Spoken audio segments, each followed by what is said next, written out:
Hello, everyone. Welcome to LOCKBEARD Phenomena number 79. Pat turned? Question mark. It is Saturday, March 11th, 2023, 6 p.m. Central Time. Yep, that's the question people are asking. I've gotten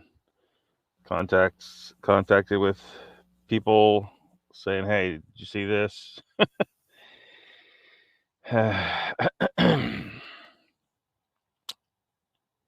See, Icon was first up in here. He says that Helito brother, Helito, Asoyo,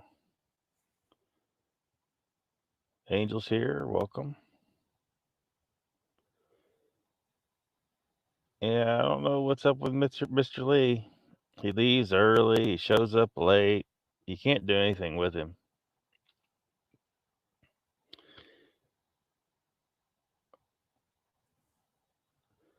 And we got the lady in the woods here. Welcome.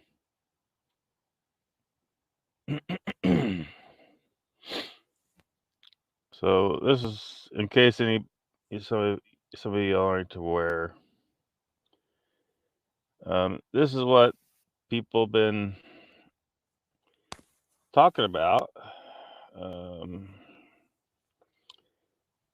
Because this Dark Waters character here is someone who is not very popular in the logical side of the Bigfoot subject. The people who want to stick more to the science and reasonable ideas, who don't want to just buy into any kind of bull that people spew in this subject, and there's plenty of bull to be spewed. And yeah, so anyway, and then of course, the Dark Waters character has managed to, just hack people off in other ways as well. And now we have the other day, well, what was the date of this? Because I was planning on this was going to be last Saturday, but YouTube decided to get straight up Nazi book burner,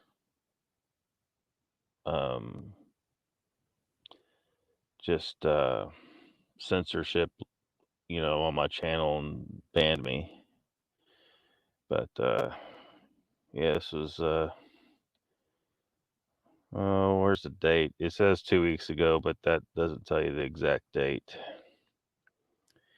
And I'm not going to play any part of this, but yeah, rest assured, I don't have any desire to speak with this Dark Waters character or reach out to him or whatever kind of reconciliation took place with him and Pat. That is not going to happen with me at any point, that's for sure. There are some levels of compromise I'm not willing to entertain. So, but, and, no doubt that's why some people have been, messaging about this issue to me, because, they're, a lot of them feel the same way. Some of these people have raised concerns about Pat himself. They have their issues with him one way or another. Maybe Pat is just getting his name out there by doing this, because by playing nice with Dark Waters, he's going to get some exposure with a lot of people on the bullshit side of Bigfoot. So, Maybe that's his master plan. I don't know.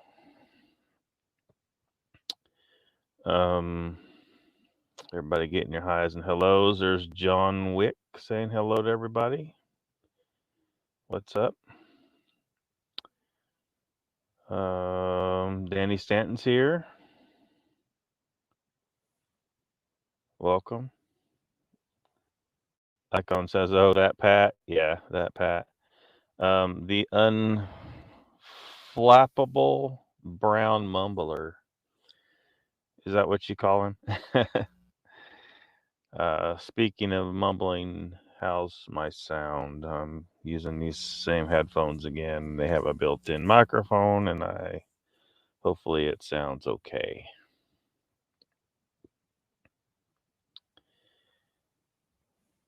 Danny says, "I don't care. I'm an asshole." You aho? Greetings to Bearded Knowledge. Thank you. Welcome. Danny says, "If I see dark waters, I'm whipping that." You whipping that ass, are you? Has he earned a a proper ass whooping from you?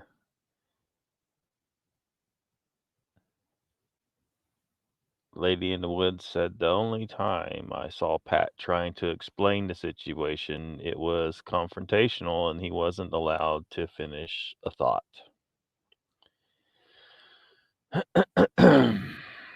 Yeah, unfortunately, that kind of really pathetic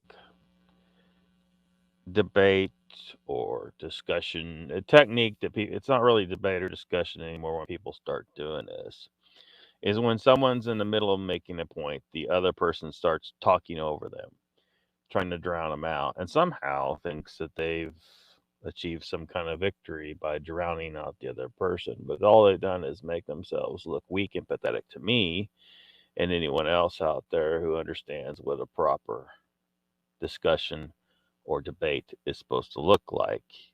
If you cannot defeat the other person's position um, when they are allowed to actually state their case, then your position is weak and pathetic, and you can't win. And you're saying you win when you start talking over the other person, trying to drown them out. Which I see this everywhere all the time. People have there's no level of civilization left to this world. It seems.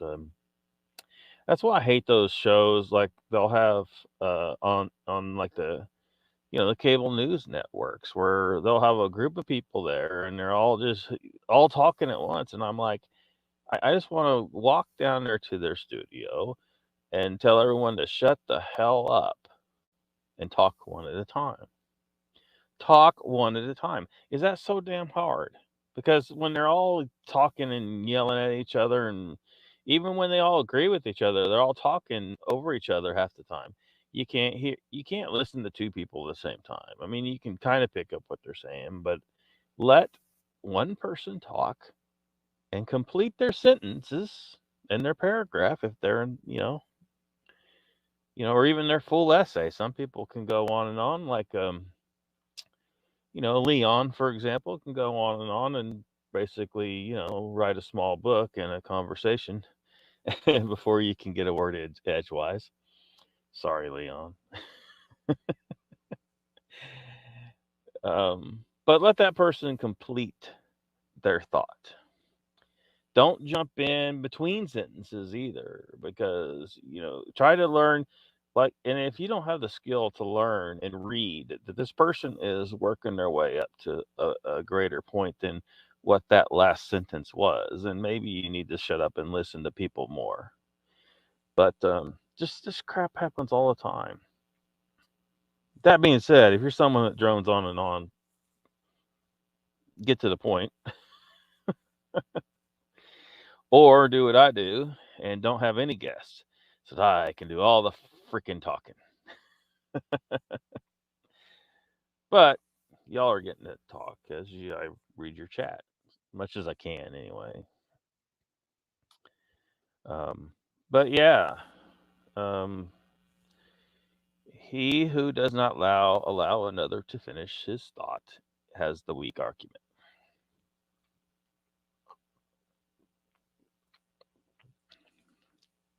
Mr. Lee, you're late. About the time you got here, Mr. Lee. I was trying to. I don't know what kind of file you sent me with your little intro, but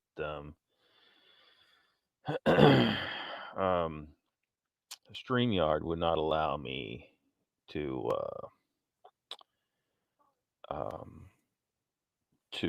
drop it into my little clip bank over here, and so and this was right before it was time to start. So rather than trying to figure out how to convert it to a file that would work, a file type that would work, I just dropped it into Canva. And so the sound sounds a little off playing it through Canva, but I mean, it'll play on the computer. I might be able to share the file, but I ain't gonna try that right now. Like, there's a way to present down here in StreamYard, and you can present a tab on your browser, or you can present a file. So it might work that way. I don't know, but it wouldn't let me just bring it up and pop it in where it's always here, like a lot of these files that all these little clips and stuff that I have. You keep using the word. I don't think it means what you think it means. Like that. Lady of the Woods says, "Let Leon talk." Yeah, let Leon talk. But at times he can go on. Danny says, Leon makes my head hurt. Yeah, he do go on. Dan Big Whopper.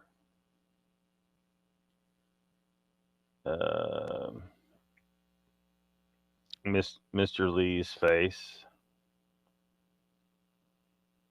is at that link. I like Leon, but he has no issue talking. Yep. He do go on. That's why, like in the a lot of debates, there'll be a time limit because, and you need that because you can't just when you're you're trying to have a discussion with another person, you need to kind of because what'll happen is you'll go on and you'll go on and you'll go on and you'll be touching on 10, 12, freaking 20 different points. And by the time you stop talking, the other person is like, trying to remember everything that you just addressed so that they can respond. And they can't. So you got to keep it to like 1 point at a time, 3 max. Like, don't create this shitstorm to where the audience watching and your opponent is not able to properly respond to your points. That's another tactic that some people use. They'll throw so much crap at you that by the time you get a chance to respond at all, you're like trying to address 10 different things. And a lot of times you can't address it. This person's made a ridiculous statement, number 1, 2 through 3, 4 through 20. And, it's going to take you 10 minutes to properly refute every one of them because this person just stated crap as if it was true without any evidence. Happens all the time. There's just there's so little truly intellectual discussion in the world and proper debate and all that stuff. Just a ridiculous shouting match, people talking over each other, just insanity.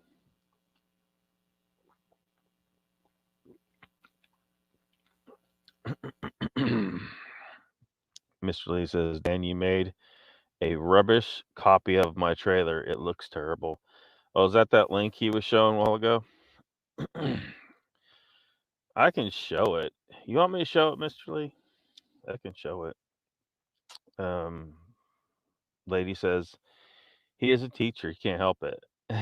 Whispering, if he is talking, it prevents others from talking. It's supposed to look rubbish.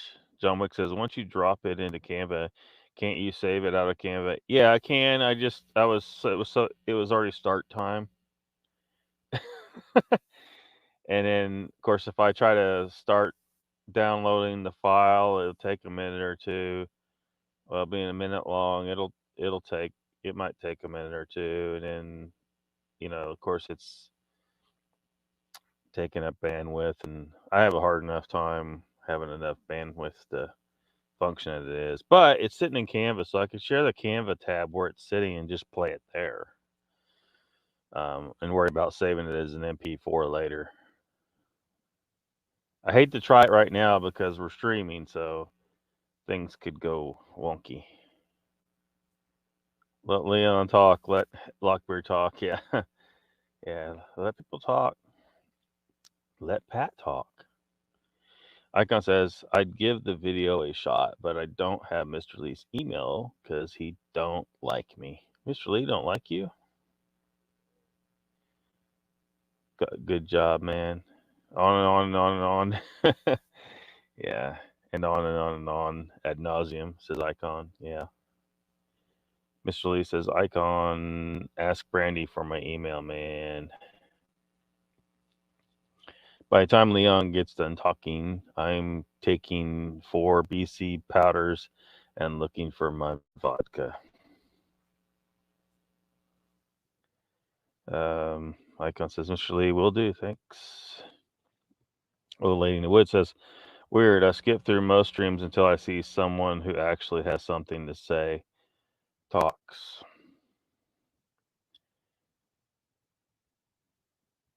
Mr. Lee says, Lockbeard, no, don't show that rubbish copy. Don't show what rubbish copy? You talking about the one you sent me or the one that Dan has? Or I heard it was played over on Moogs.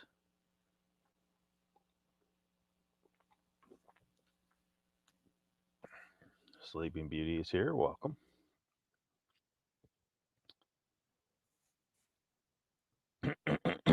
Icon says, at least Leon has something to say that keeps me from clearing out my cranium of the old shoddy. Yeah, there are those who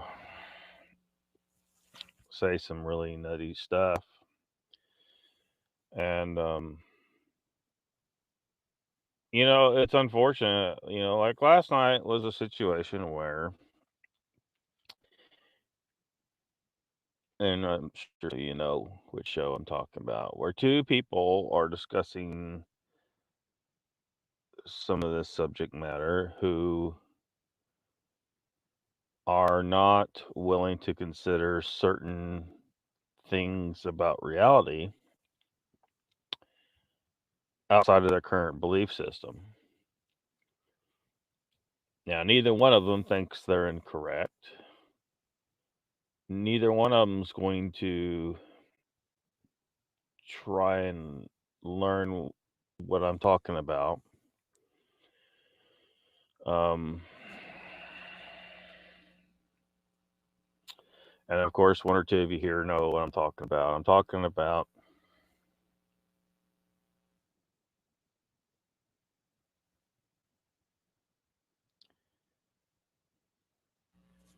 I'm muted.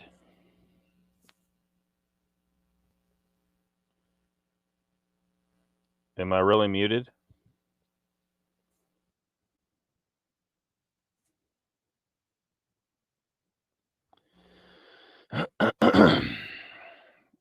Okay, just making sure.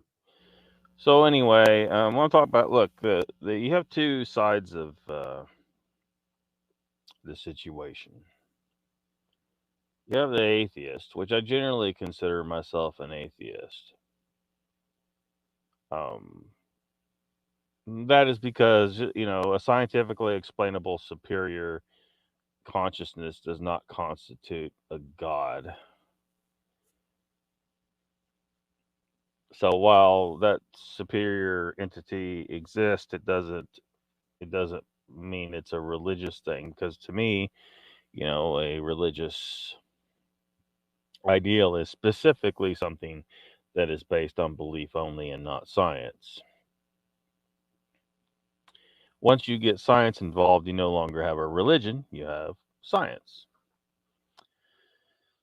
The problem is both science and religion are wrong about some certain things, and then you know, um, and then when you're talking about atheism now, because most atheists, believe in something about the spiritual without any, science that can prove it, right? And really, you can't prove a negative, right? Proving there is no God. Well, you can't do that. You can't prove there's no God, just like you can't prove there's no unicorns. You can go look and look and look for evidence of that, and you're not going to find it because the unicorn was never there. There's not going to be evidence of something not being there, right? You're just not going to find it. Same thing for the idea that um, because you don't find evidence of a God, that you can declare victory and say there is no God. I declare victory. I'm the winner. I am atheist. No, you can't do that, because the moment you do that, all atheists, pretty much, become a religion, and they hate that. Atheists hate that. They hate that because they believe they're the opposite of a religion, but it's not, because you can't prove your spiritual position either.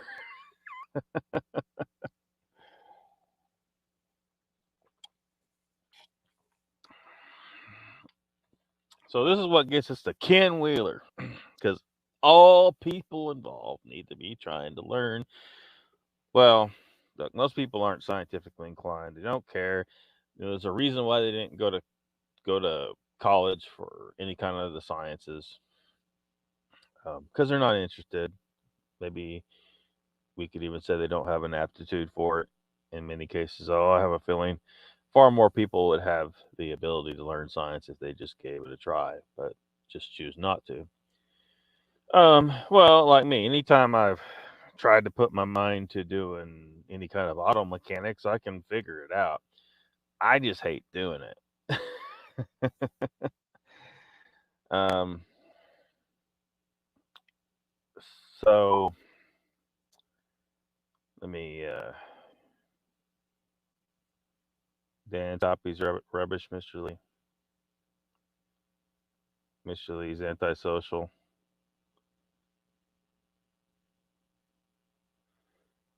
Yeah, I can show it here in a second.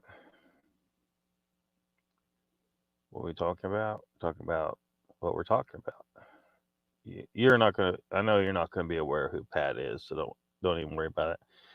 Mr. Lee says, Dan, I like most everyone in the community. Some peeps get on my nerves though. Yeah, the mutant thing.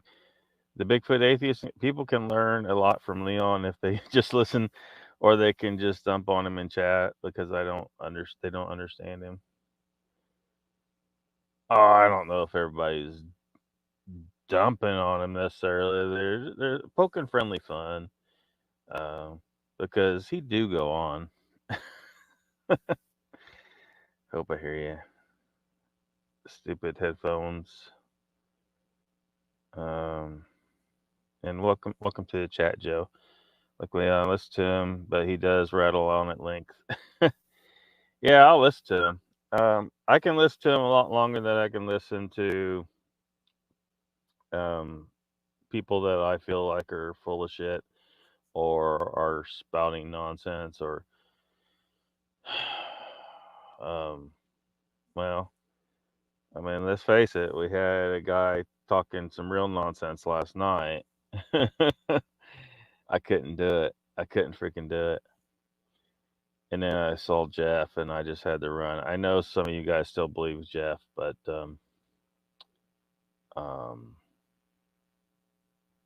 myself, as well as a number of people who are not very vocal about it, pretty much there's more people that feel the way I do about it than is generally realized.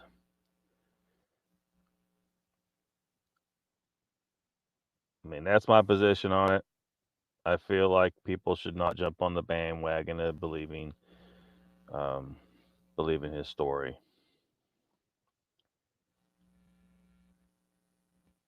Lady says there's another person worth listening to.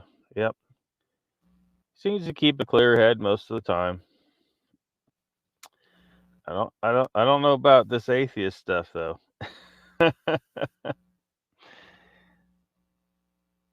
um,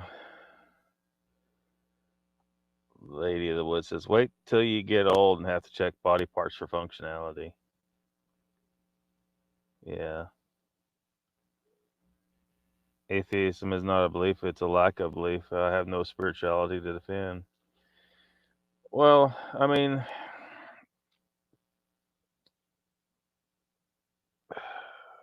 I don't know, I just put it how I feel. I mean, again, I consider myself atheistic, but it's because I'm operating off science that is not taught in school, right? It's not it's not what you're familiar with. I wasn't familiar with it, but what happened in college and in my independent study, because I was studying all kinds of subjects in college. I was on campus for 11 years because I didn't want to pick one particular focus at all. Um, Made my advisor, when I finally picked one, a little irritated. It's like, this is why we want you to consult with us when you're a sophomore. And I'm like, well, look, if I'd consulted with you when I was a sophomore, there's a lot of coursework I would not have on my transcript because you would have had me following the degree plan. And I don't need, this is the stupid thing about lots of college students. They go there, they're supposed to be trying to follow a degree plan and get their degree and get it out of there. It is really easy to figure out. It's all in the course catalog. It's not that hard, but because these people don't have any discipline, very few people have the adequate discipline to properly just look. You don't need the advisor. Just look at the course catalog, look what has prerequisites. You can lay out your own degree plan. You don't need any help. You see when the courses are offered, blah, blah, blah, set it out. Do it. They can't. So these people walk out with degrees who can't they're not self motivated. They're not as smart as they think they are. They're able to parrot some shit. Um, so this advisor was like, this is why we want you to come in your sophomore. I said, no, let me explain something to you. I stayed here this long because I wanted to be here. College, a university campus, is a place where I can learn all kinds of subjects and be around at least slightly more intellectual people than in standard everyday life out there. Because you do have some. I mean, generally you're dealing with people a little more on the intellectual level who come to the colleges, but not not good enough though. It's not good enough for me. Um, but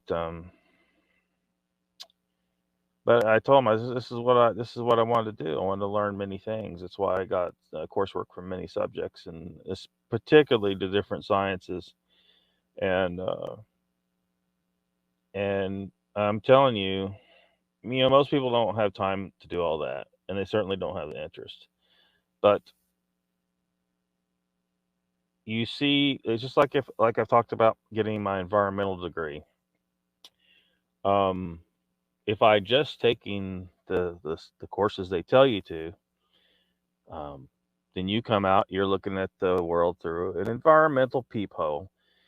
and you're not thinking, you're not as worldly, you're not thinking as broadly, you're not seeing things from different angles, you're just looking at things through a peephole. And that is for every single degree that they give you. They want you to be focused, specialized on one subject, and not really know too horribly much about other subjects. Because once you do, you'll do something like what I did, and that's start to reject the absolute lie and scam that is anthropogenic global warming, man made global warming. It's bullshit. And to put it in uh, everyday layman's terms, it's bullshit. And unfortunately, you got a bunch of people out there who are laymen. They're not climatologists. They're not environmentals specialists of any kind. They're not even scientists, but they believed Al Gore. Because Al Gore showed them some stupid shit, called it an inconvenient truth. What it is an abysmal lie. He's lying. You know, if we're going to worry about a trace gas like CO2, why aren't we worried about an extremely abundant greenhouse gas called water vapor? You know what I mean? It's ridiculous. Humans boiling water, is going to be more of a problem than CO2, because it's just water. It's in great abundance. CO2 will be eaten by plants. You grow enough weed, that weed will eat those plants. Every greenhouse owner, every weed grow house owner knows if you add excess CO2 to the atmosphere in your grow house, the plants will eat it until it gets back down to equilibrium. Boom. Not a problem. Um, that's just the tip of the iceberg of what's wrong with man-made global warming. But the point is, I was trying to get around to is with the spiritual thing. There is a spiritual, or what many people would call a spiritual aspect of the universe. Like you were talking about ghosts last night. Absolutely a real thing. But the problem, but mainstream science doesn't recognize it. Now, I think that there are authorities that are fully aware of this, and for some reason, it's to the benefit of some nefarious group of people in control of things to try and keep that under wraps. That ghost and spiritual entities are actual real things. They have a scientific explanation and they exist, but they don't want everyone to know that. And I don't think it's because they don't want to cause a panic. I think it's because it gives them some degree of power over people. Um, because the more you know that other people don't know, the more you can use these things that you know to control the situation, manipulate people, and so on. Um, anyway, to try and understand the science, the alternative science I'm talking about, it's not, I hate to call it alternative science, so it's the real shit. When you look at the crap that they teach you and it doesn't hold water, you got to start being willing to consider, okay, I've learned a science that's wrong my whole life. I've been told that photons and electrons are particles, and there is no conclusive science to prove that whatsoever. But if you go and try to learn um, from Ken Wheeler, and there's others out there, but Ken Wheeler is the main one. He's the one that I know of who is, well, he's got his own unique discoveries, his own discoveries, but he's passionate about teaching this to people through his textbook, his book, his YouTube channel, his articles. Um, he's got like 7,000 videos on his channel. And if people would just go, at first they're going to go and they're going to be like, this stuff's crazy. And a lot of times people try to get Ken to talk about what he calls esoteric stuff, metaphysical. He'll sometimes he'll shy away from it. He's like, yeah, that's too esoteric. People, because he knows people are going to be rejecting it too easily. I think he knows that people need they need to be eased into it a little bit, especially the hardcore people that think from this idea that scientific thought is completely divorced from uh, the spiritual things out there, the metaphysical, and it absolutely is not. In fact, they're one and the same thing. It's just that everyone hasn't been taught that. So there's a lot to learn. There's a lot to unlearn. You got to take Einstein and throw his ass completely out. That guy is a plagiarist. You can go look up the books. There's like 3 books I think out there that talk all about how Einstein just stole ideas. He wasn't the great genius that people think he is. Focus on Nikola Tesla and then some of the other scientific minds that Ken Wheeler talks about. Um, Heaviside, Steinmetz, and so on. Um, but so this gets to where basically the spiritual aspects of the universe exist. There's scientific theory to explain this,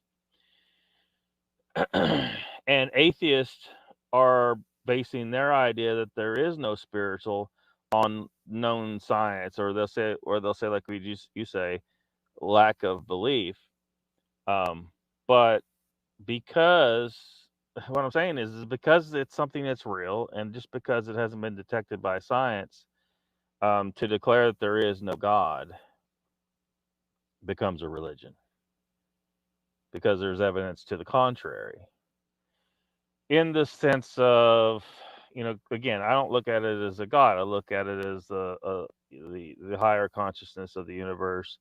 The universe is like one gigantic, infinite computer or mind. Um, Infinite instantaneous interconnectivity at infinite distance. It's. I mean, some of the mainstream science has kind of gotten a little bit clued into some stuff. They know that instantaneous action at a distance is a real thing, right? Einstein called it spooky. Spooky, as in like ghosts, right? Because Einstein could not explain that shit. But if you want the explanation, you want to try and understand that, go over to Ken Wheeler's channel. Just that's all. It's just there's it's too much. It's too much. Yeah, Mr. Lee's got Ken Wheeler's channel right there. Um, but yeah, so yeah, I mean, I'm gonna piss off atheists by saying, and atheism is a religion because I know of science that shows that there is a spiritual realm to the universe, a spiritual level to the universe. Therefore, you know, if you believe there is no God, like if you make the statement that there is no God while there is actual evidence, proof that there is some kind of spiritual thing out there, although I hate the word spiritual, then you become a religion. So if you just don't believe just because you don't want to believe or whatever, or because you haven't encountered the evidence, that makes you an agnostic. So you basically say no, I don't know. I don't know. So I don't know. I feel like some people are conflating the two ideas. Mr. Lee says, Jeff, for example, get on my nerves. Yeah. Yeah. I mean, just for everyone out there to know, like if I'm watching your show and Jeff comes on, I pretty much instantly leave. I can't help it. I can't deal with it. I'm done. Um, he went to a big time bullshit channel and joined forces with some bullshit. If he was truly about being legit, he wouldn't have done that. And I think that so it makes me question his story. Like he can't show us any evidence of his story, and he has an unusual case. Like guys like Satch and even uh, Jay Fritz. I think their stories are more. They seem more legit. You know, if we had Bigfoot out there attacking people all the time, um, it just seems like it would be more of a thing that people would be more aware of it being a fact. Um,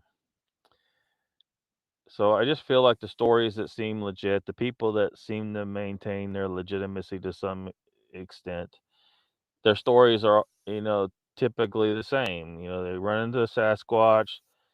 The Sasquatch might be angry or whatever, but generally the Sasquatch do not attack people. Danny says, which Jeff story do you have a problem with seeing Bigfoot rocking with Def Leppard, where he climbed up Mount Everest? Tell me. I haven't heard those two particular stories. I've just heard the one where he is up there in Canada, and he supposedly was attacked by a Sasquatch. I just don't think I believe it. You believe Jeff, also Jay Fritz, among some others. Yeah, I think Jeff is. I think G. I think Jay's story is probably legit. But it is because the factors in his story seem to fit with something that seems more believable. Yeah, it's just a big hairy dude in the woods trying to hunt some meat. Pretty believable. But Jeff, I don't believe Jeff. Sleeping Beauty says, doesn't make sense without God, or at least something, just my belief. Too complicated for it to all come from nothing. Well, it's complicated to people who aren't scientifically minded. It just is. Ultimately, if again, if someone was to apply themselves and go learn the science from Ken Wheeler, that's who you need to go to. And of course, some people go over there and they'll watch 10 minutes and they'll think they understand shit and they won't understand shit. They won't understand shit. The reality is there's thousands of videos and like I think I've showed one of his articles. I think I showed his article specifically about ghosts on here. Um, it's pretty short and sweet. Explain it. The reality is the function of the universe is pretty goddamn simple, really. It's just hard for people to wrap their minds around it. It's so big. You know, you see stuff like on maybe you watch you've seen people show like the looking at a pine cone on end and then looking at um, a sunflower and the arrangement of the seeds in it. It's exactly the same. Or it's life. The nautilus shell. The mathematical, geometrical nature of how everything functions. It's really surprisingly just not that complicated. It's simple, but it's just wrapping your mind around it. And then for people to understand like that you're not here. You got some flesh, you got a brain. Your brain's not the origin of your consciousness, your spirit or your soul or whatever the hell you want to call it. I mean, we can make the distinctions between, well, anyway, forget that. The point is, your brain is a radio. It's picking up a signal. Because mainstream science is trying to act like everything that you are is a like a computer programming inside your brain, and your brain's a computer. It's not. Your brain's actually simpler than a computer. It doesn't. It there's it's picking up signal. That's it. It's like radio. It's a simpler technology. Um, it's a simpler technology, and the water is the antenna. Now, I mean, again, you're like, hey, you wrap your mind around that. Look, humans have been using this technology for a long time. See those antennas, and they have a certain angle to them. Well, the water molecule is exactly the same. It has that angle. It picks up signal. Everything. Look, Nikola Tesla said this. He said everything in the universe is energy, frequency, and vibration. Okay. What you are is signal, as far as you trying to understand consciousness or spirit or whatever hell you want to call it. And of course, everyone has that water, that antenna. Everybody has that brain, that radio that's picking up the signal and translating it into some kind of functional being that you are.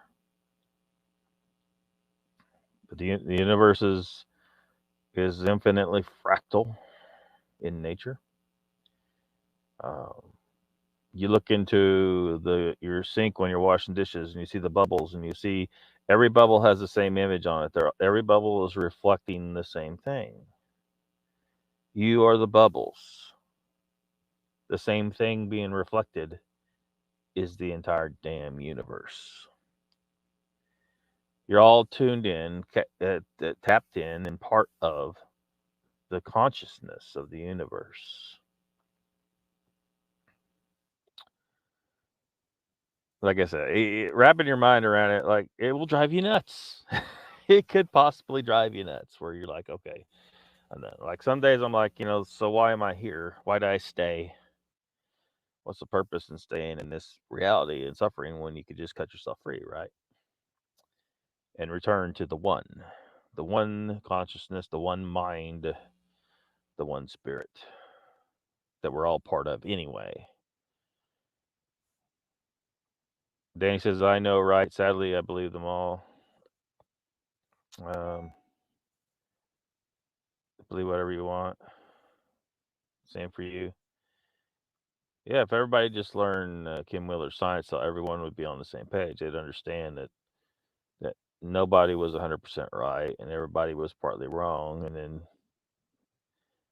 maybe if all of humanity figure some of this out, we could work together better and function better. But then again, well, that's a big discussion.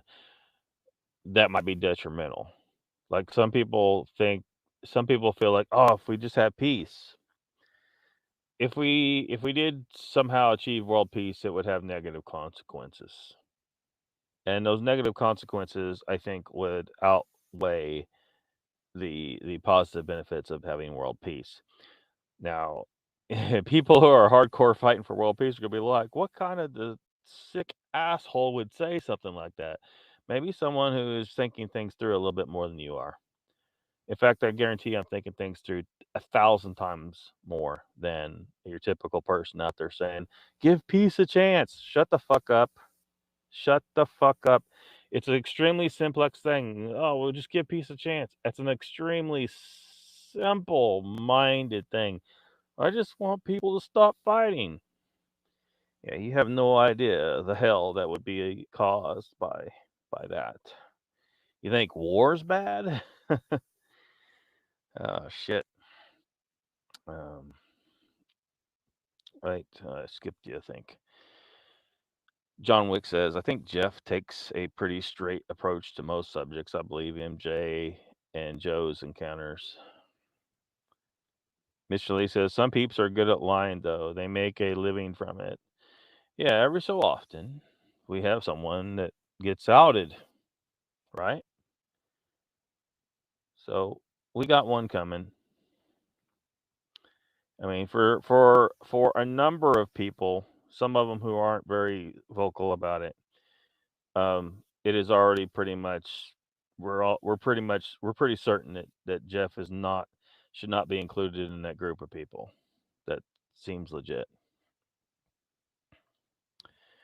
Satch says, personally, I never have an issue with what someone wants to believe until they want to say I am wrong or evil or whatever because I don't believe what they do.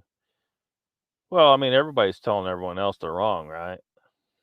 I mean, so I don't know. I mean, I just told the whole damn world you're wrong. with the exception of maybe a couple hundred people. But because I want everybody to be right. It's just like if I'm wrong, prove I'm wrong. I tell everybody, this is what I say all the time. If I'm wrong, prove I'm wrong so that I can be right too. I like to be right. It's awesome. But now if they're just well, and the evil thing though, like again, I mean, is that really because like a Christian, for example, is going to believe a member of the Church of Satan is evil, right? They're not going to take time to learn anything about the Church of Satan. Well, it depends on which Church of Satan you're talking about. There's a group that calls themselves the Church of Satan who don't actually believe in like the the personification or the of evil or the entity of evil. They believe that it's just a human nature. They're not actually worshiping Satan. I think they just call themselves the Church of Satan because they're just think they're being edgy or whatever. And stop it, stop it. I mean, they got some good ideas, like pretty reasonable ideas. Like if you're walking on open ground and someone stands in your way, you have a right to destroy them because they didn't have to get in your way. They did though. Don't bug, like those people that get in the highway because they think they're protesting, but they're blocking the highway, and then they bitch because someone crashes through them. Well, you dumbass. You fail to learn one of the very basic lessons of childhood is that to stay out of the street. That's where the left is right now. The left has not even learned the most basic survival techniques of modern society that you're supposed to learn from the age that you can, as soon as you're able to walk out the front door. You need to know not to be hanging out in the damn street. And yet, these grown ass men and women think it's a jolly good idea to go and just stand in the goddamn highway. Where's Darwin when you need him? I mean, I can only hope that all these people are so pro choice that they will murder any baby that tries to gestate in their gut so that they don't pass their clearly inferior genes onto the next generation to produce even more morons. But anyway, so a Christian can believe you're evil, I guess, in whatever, They can. I don't care. They can believe I'm evil if they want. If we start talking like you go over and look at Kim Wheeler's stuff and he starts talking about the pentagram and what it actually means. And Christians do not have the slightest goddamn clue what the pentagram is or what it is. I'm telling you, all of y'all are Christians. You do not have the slightest goddamn clue what the pentagram is, where it comes from, what it means. If you want to know the truth, go over to Kim Wheeler's channel. There is nothing evil about it. But for whatever goddamn reason, well, I'll tell you what happened. Catholic Church mainly. Every religion they encountered, they declared was evil because it wasn't theirs, not because of any other reason. They encountered another religion, and it's automatically of Satan or whatever, and that's the only reason. There were actually a lot of good people in all these other religions. Witches are not evil. You might have the occasional evil person who is a witch, just like you have the occasional, well, a little more than occasional evil person who is a priest and likes to diddle kids. But yeah, I'll probably stick looking at that. But if I'm not going to play it, anyway, people are messaging me about Pat, and so I don't know. Like, yeah, I'm not going. I'm not. I have no desire to talk to freaking Dark Waters. That's for sure. But who knows? Maybe Pat. Um, gets a little well known, gets a few more subscribers from people that are on the edge who just didn't know his channel exists, and maybe he pulls them off that edge. Maybe he's trying to do something good. I don't know. Maybe he's trying to do something good. John Wick says, "I'm not sure how the atheist position relates to Bigfoot." Well, a lot of people, you're talking about his the Bigfoot atheist inquiry. Well, a lot of people are reading that and thinking it means he's a Bigfoot. He's an atheist about Bigfoot. No, he actually believes wholeheartedly that Bigfoot's real, but he also happens to be an atheist. So I don't know if maybe a rewording would help, because or maybe he did it on purpose. I don't know. You have to ask Joe. Did he word it like that on purpose to make people engage that question so he can answer it over and over? Because that's what's going to happen every time new group of subscribers come in. They're going to be like, so you don't believe in Bigfoot? Because that's how I think it's reading to a lot of people. Or maybe he wants them. He wants them to engage that way. That maybe that's his thing. Maybe that's the angle. But you'll have to ask him. I'm not really sure. Because ultimately, well, I mean, like some of the stuff about the problems between religions. One religion considers the other one evil, and so on. If you declare yourself an atheist, well, of course, everyone I think that watches this show long enough knows he's an atheist. But if someone sees that in the title of your channel, there is a segment of the population who will not subscribe based on that. So that would be my concern about that. Is that it immediately runs some people off. But maybe he wants to. Maybe he's sick of Christians coming around his chat. Mr. Lee says, John Wick, you can't put Joe and Jay's encounter in the same category as Jeff's encounter. I agree with that. Joe and Jay saw a big hairy dude in the woods trying to hunt some game. Jeff supposedly was assaulted by a Bigfoot as a teenage boy and somehow survived that shit.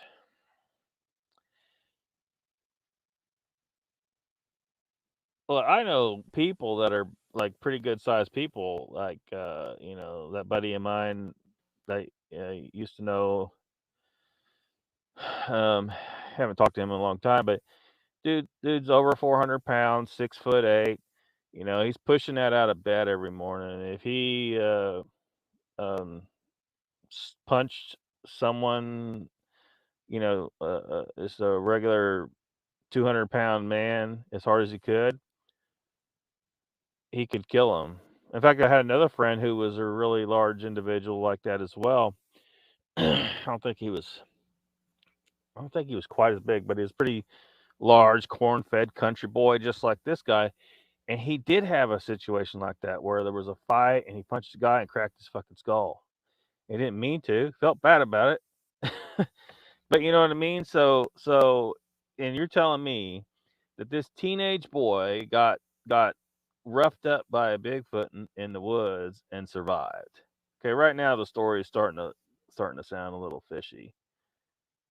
But there's more. There's more to that, but Batmom says, Sleeping Beauty, I agree. There's nothing to the in the end. If there's nothing in the end, I'll be pissed. There's nothing much to live for when you're struggling to not have something at the end of the road. Well, there is. It's just not what a lot of people are expecting. I don't know if that's good or bad. I guess it depends person to person. It's not what they're expecting. There's certain things I don't want to say necessarily because I feel like, well, even saying why I don't say them is bad. I think could have a negative effect on people. But look, all I'm saying is there's something after death. It's just not exactly what you're expecting. Don't assume bad or good. I have a feeling that a lot of people, it's going to be bad if it's not exactly what they expect, no matter what it is. but that's their problem. Explain the difference, Mr. Lee, says Danny. Al Bohr. Yeah, how far? Probably pretty far. Damn, I'm way behind. All right, I'm going to try and speed through because I really. Mr. Wick, you obviously have not watched the show when I explained the correlation as it applies to me. John Wick says, Mr. Lee, I put all three in the categories of the all three in the categories of ones I believe. Well, I just explained kind of what my problem with the one of my problems with Jeff's story. Missed that, Joe. Mr. Lee says, Dan will let Lockbeard explain that. Hopefully, I explained it well enough. But Betmont says, Jeff, Joe, and Jay all were surprised and too close for comfort. That is all that matters. Too scary for me. Danny says, Wild Beard talk about Leon going on and on. Okay.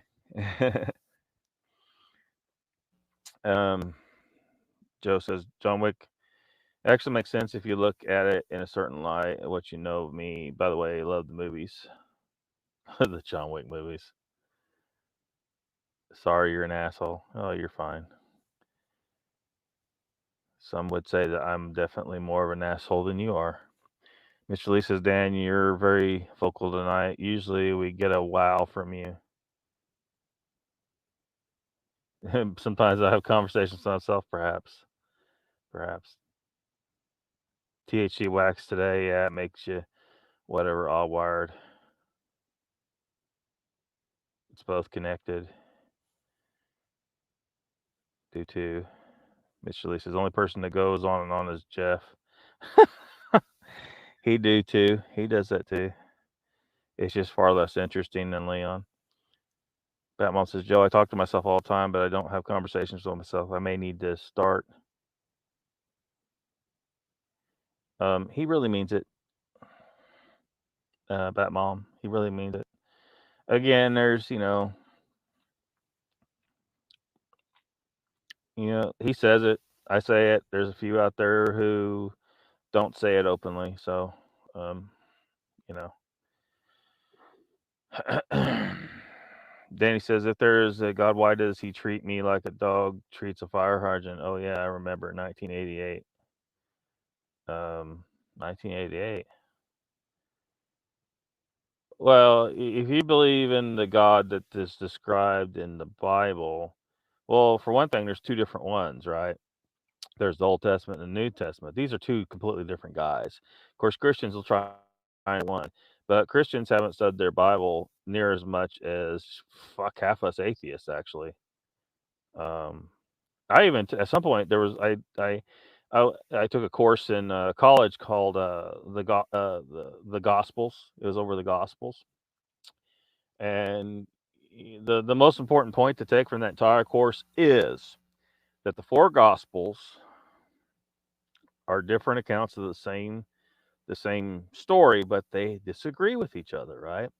They show very clearly if the Christians would thoroughly study, because they don't actually thoroughly study their Bible. Very few of them really study it and from a scientific mindset.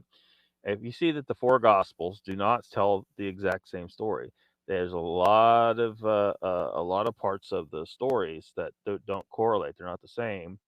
It's all they're all basically an account of Jesus, but they don't agree with each other. So when you look at that and think, okay, well, which one of these do I believe is the actual fact? Because a lot of Christians like to point to something in the Bible and declare it as an actual fact rather than an allegory or metaphor or something. They take it too literal. They take it too literal. If you look at the four Gospels, you'll know that you can't take anything in the Bible literal. Nothing. Not a goddamn thing. Maybe some very basic ideas like in those four Gospels, you have the four different stories. So, basically you got Jesus, he died, blah blah blah.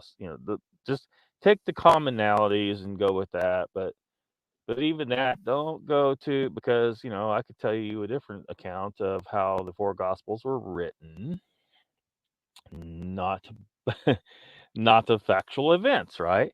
There's a hypothesis out there that what really happened is okay, Old Testament's Jews, right?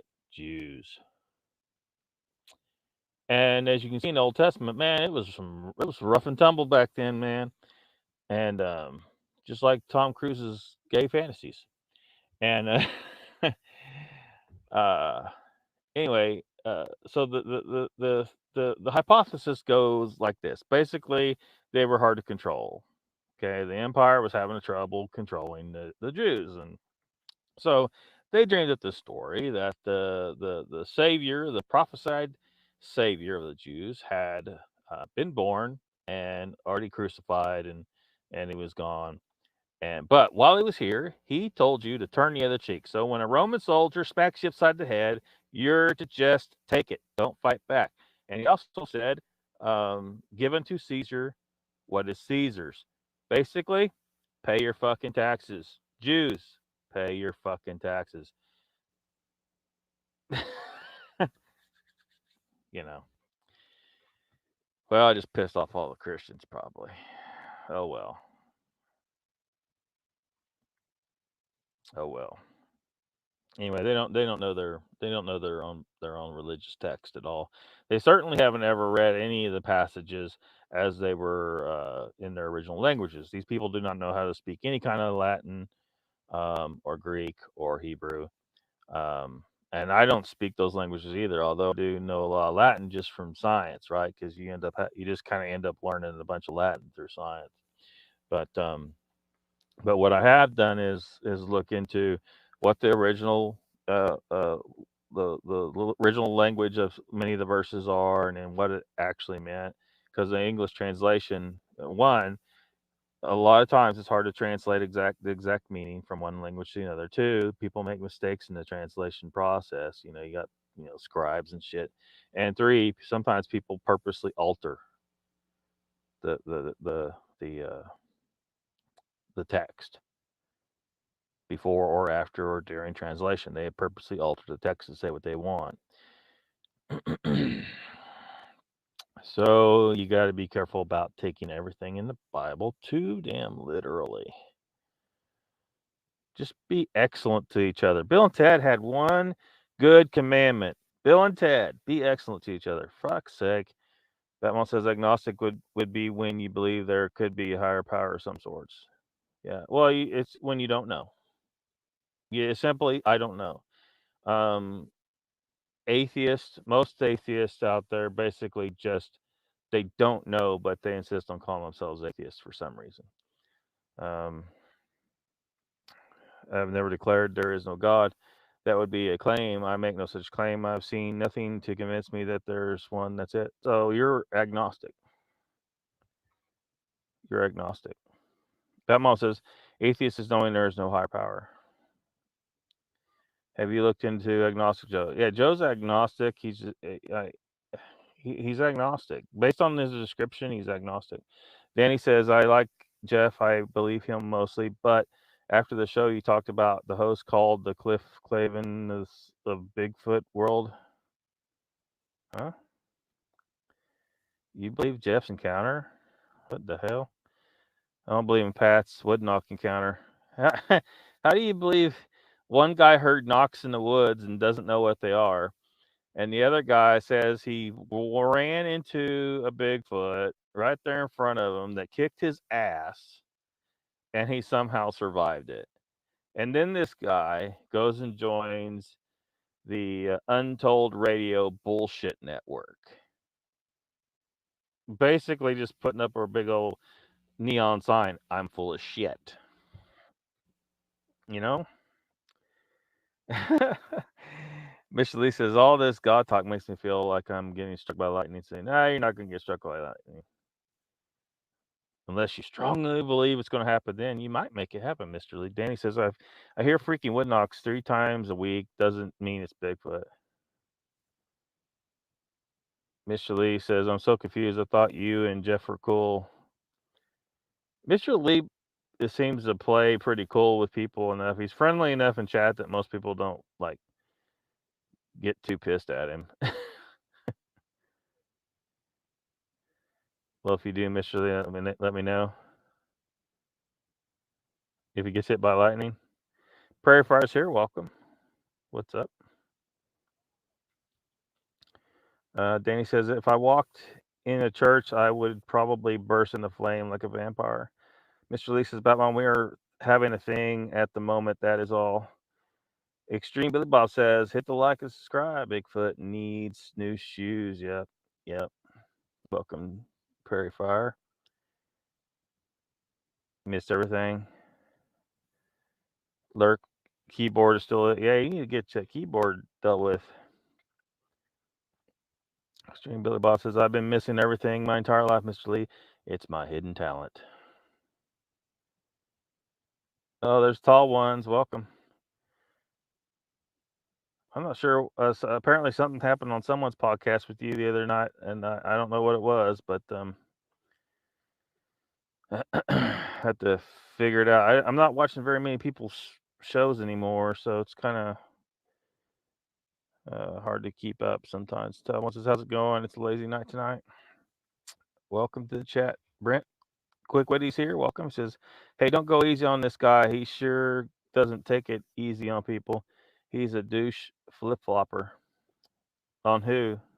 On me? You telling them to go balls deep on me? Or are you talking about Pat? Brent says, I wonder if Pat is lurking. He might be. I don't think any. Um, I don't think anybody's like attacking too hard. They're just. It was kind of like a what the fuck moment for some people, and I got messages. I'm sure you did too, Brent. Like, some people probably sent you messages about that. Like, what the fuck?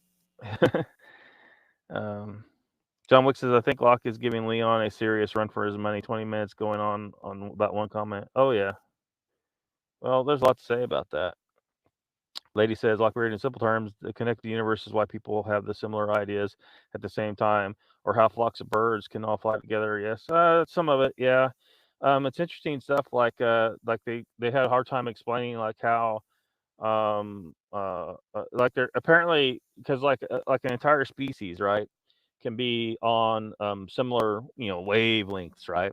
They're tuned into some of the same frequencies, and so if a group of these animals learn a new skill on one side of a sea, sometimes that idea migrates over to the other side, and other members of the same species might pick it up. There's a lot. It's in all kinds of weird science shit. So yeah, but everything's interconnected. It's all signals, all energy, all vibration.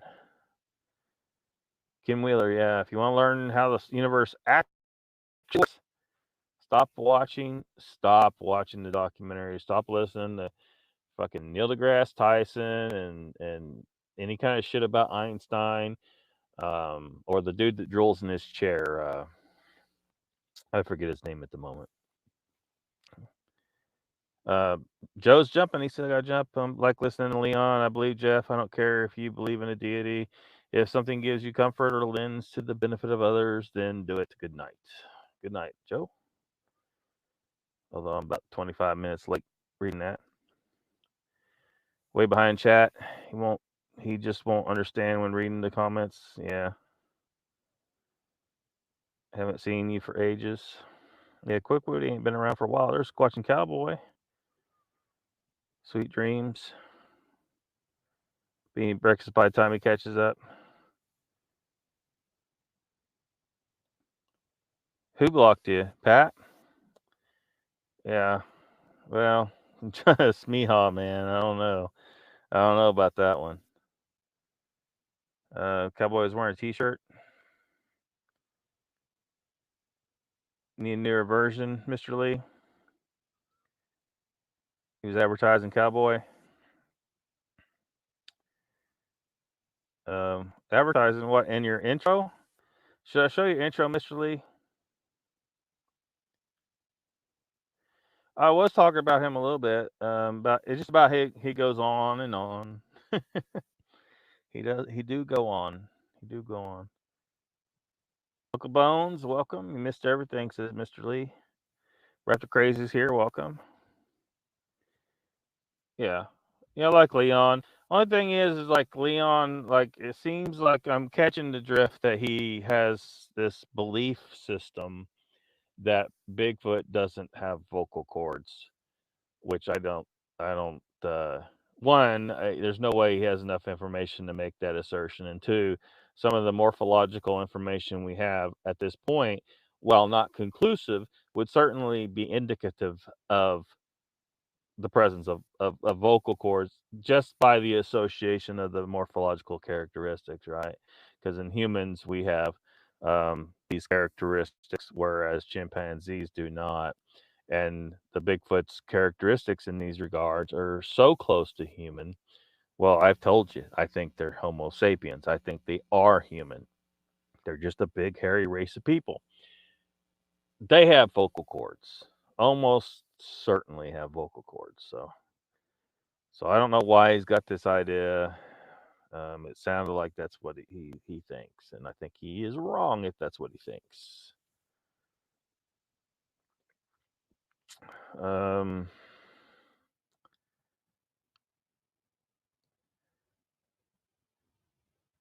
but Icon says, I agree. Bet Mom, a little goofy, but you talking about Leon? Leon's a little goofy. Donald's here. Welcome. He says, hello, folks. Headed home. Saw luck was on. Yep. I'm trying to maintain Saturday nights. Danny says, yep, Leon got bashed and Jeff turned into Cliff Clavin suddenly. What? What? I must have missed whatever this is. Mr. Lee says the pentagram is not evil. No, exactly. Exactly, Mr. Lee. Skip through a bunch of hellos and highs. Mr. Lee says, Donald, everything. Hey, he didn't miss everything. He's about to see some more. Tall one says, Jeff and Leon are cool. Many others that aren't, Zasky being one. Well, I think Leon's cool. I think he's wrong. If he believes that they don't have vocal cords, I think he's absolutely wrong. I think Jeff's story's bullshit, though. I think I've said what I need to say about that. He just, if a Bigfoot attacks you, you're probably dead. One good swipe of the hand, the amount of forces that would be involved with a human of that size is just unbelievable.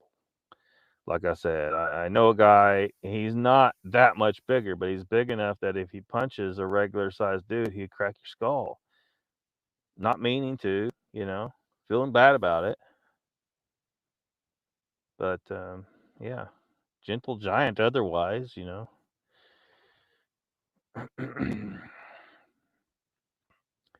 Mr. Lee's Mr. Lee's criticizing your spelling. Lady in the Woods says, Lockbeard, he did a show on that subject and why he chose the name. Um, okay, now, yeah, I am now confused. I'm confused about exactly what you're talking about there. That's a name Joe is constantly going to have to explain. Oh, you're talking about the name of. Okay, yeah. Gotcha. Yeah, he will constantly be explaining that to people. So I don't know. I he can do what he wants. I'm not trying to. I'm just saying, you put the word atheist in your show name, it's immediately going to turn off a certain percentage of the population. As soon as they see the name, they will not subscribe. I'm telling you, they'll be like, "Oh, see ya," because of religious beliefs. If you want to get people away from that kind of, you gotta take, just ease it in real slow. Put a little lube on it, but watch your ass here. Mr. Lee is a piranha. Is he? Is Mr. Lee a piranha? Squatch Cowboy says he's out. He's getting the hell out of here. See you later, Squatching Cowboy. Thanks for dropping by. Saw your podcast looks nice. Quick Witty says Pat sold out harder than Jeff. Whoa, damn! Shots fired. Shots fired. It's all about the brand, says Prefire. Rapper says, yeah, I think Jeff fell down and bumped his head here lately. Danny says, I saw Bigfoot when I was 11 and I pissed myself and ran away in fear. Uncle Bone says, "Have a good evening to those that left." Didn't Jeff say he got hit? He got hit. Yeah, he got struck. Um,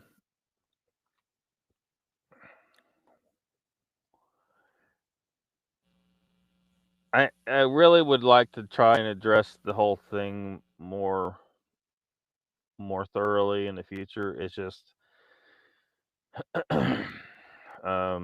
it is so hard to take on it's going to be a project that's going to take some doing and better equipment and stuff like that and less stress. Good gosh, you know, I don't know why, it just is. Anyway, but maybe I can do it at some point. We'll see.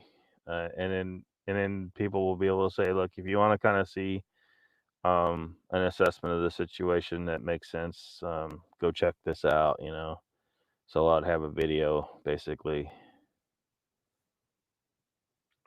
Danny says, I hear you die. I don't think that would kill you.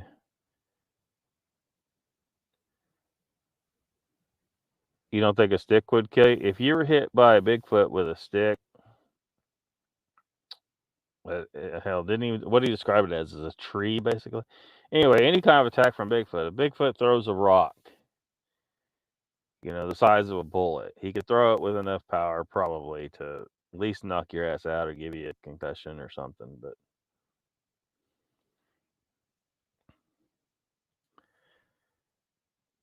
Sleeping Beauty says, maybe we go back in the universe, but I'd rather believe because if I'm wrong, then no consequences. And yes, I'd rather think there is more hope. We're all reflections we're all the soap bubbles, reflections. The universe has instantaneous interconnectivity throughout all of existence in the ether, and it has one consciousness, one mind. We are all just pieces of that mind who are, because of the way our biology works, it's designed to link up, pick up the signal, but you don't remember all the memory from the rest of your existence as a part of the one, right? So we're all the same person basically. And you won't know that till you die, or unless you take 5-MeO DMT, and then you'll know for a few minutes. You'll know. Like everyone that takes 5-MeO, they don't fully understand it. Like they don't know what I'm saying right now. They don't. They certainly, even if they hear what I'm saying, they're not going to understand it. If they understand it, then they're going to know what exactly is going on there. What's going on there is you briefly rejoined the universe as part of the one mind. Your individuality disappeared. If you take 5-MeO DMT, your individuality disappears, and you rejoin the universe. That's what seems to be going on there. And that's it. And if that scares you, that scares you. But that's it. I mean, if you want to understand the nuts and bolts, you're going to have to study some stuff. But Donald, no, tree trunk, yeah, it don't matter. If Bigfoot plucked a stick off a tree and whacks you with it, you're probably dead. I just don't. The story is just. It's like, how can I tell a story that is not too unbelievable, but it's exciting enough that it's going to capture the minds of people over and above the boring stories of people like Jay and Joe, who just stumbled across a Bigfoot who was trying to hunt a deer or a hog, and nothing crazy happened. Bigfoot went on about his business, maybe not happy, but he went on. End of story. Oh, I was attacked by a Bigfoot, and I'm a badass because I survived. Try not to judge others. But if you don't judge others, how are you supposed to treat them like shit based on their judgments? John Wick says, Donald, I heard his encounter and it seems like it just threw a stick at him. I got the impression it wanted him gone, not attacking him. I'll listen to it again. Listen to it again in different locations. Compare. Remember the Gospels I just talked about? Yeah. Mr. Lee says, I know sometimes I take the piss out of peeps, but the English way, man. I expect the same. Extreme Billy Bob says, Old Testament God was a little short tempered. New Testament God was more mellow. Yeah, two totally different guys. And then they'll tell me stuff like, well, things change. I'm like, no, no, no, no, no, no, no. Don't give me that bullshit. Okay? If God changed the way he deals with shit, then that would imply that the way he was dealing with shit before was wrong. And God, I thought, could not be wrong. So, we got a plot hole. We got a plot hole, motherfuckers. Danny says, watch this guy at your own risk. I promise you will be offended sooner or later. Robert Wood. John Wick says, reading many of the chats, I sometimes feel I'm reading the Gospel of Gary Johnson. Holy shit, man. Yeah, I can't. There's only so much of that I can take. Quick Witty says, when I look at Pat, I see someone so desperate to be a full time podcaster, it's cringy. Yeah, I mean, well, a lot of us would like to be because, look, I can't do this full time unless I'm making adequate money. That's the problem. But also, I can't do it properly if I'm not doing it full time and have the money to actually do some of the shit I need to do to make it happen right? Because again, money's going in the hole on this thing for me. I'm paying it. I'm paying to do this, and but that means that I can't do some of the shit I said I would like to do. I got Donald bringing up the other day. How about going to Brown Springs and checking that place out? Well, I can't do it. I don't got the money. It's a lot of fuel to spend. That's weeks down there, not where I'm not. Basically, it's going to be a money hole. It's going to be a bigger money hole. I certainly don't have like a full spectrum camera and stuff like that I need to make it happen. So I get it. I understand that. Like he wants to be full timer, but you can't be a full timer if there's not funds coming in. I mean, you know what I mean? Because full time, that means it's a job. It's a job. You got to be making money, otherwise you can't do the job if you're not making money. So that's always the issue. And one problem is YouTube is holding people down like myself who, I'll tell you all the bullshit that YouTube's trying to prop up. I mean, I have to be careful how I say it. I have to be talking code sometimes. Like when we're talking about an epidemic that turned out to be all bullshit, and everything about that they talked about, the needle, the face diaper, it's all coming out now, but finally the stuff's coming out where everything was bullshit. The selection process for our leader, how that was fixed, and all that stuff. And I said, oh, you just can't say it was widespread. Son of a bitch. See, they use these weird terms, these terminologies and phrases to muddy the water on you. Anyway, um, so I don't begrudge him trying to be full timer on YouTube and stuff like that. Um, I don't begrudge him for that. Billy Bob says, of course, some dickheads had eaten his apples after he told them not to fuck with him. I'd be pissed too. What? Oh man, we need to get away from this for now. I got some other shit that I was going to talk about.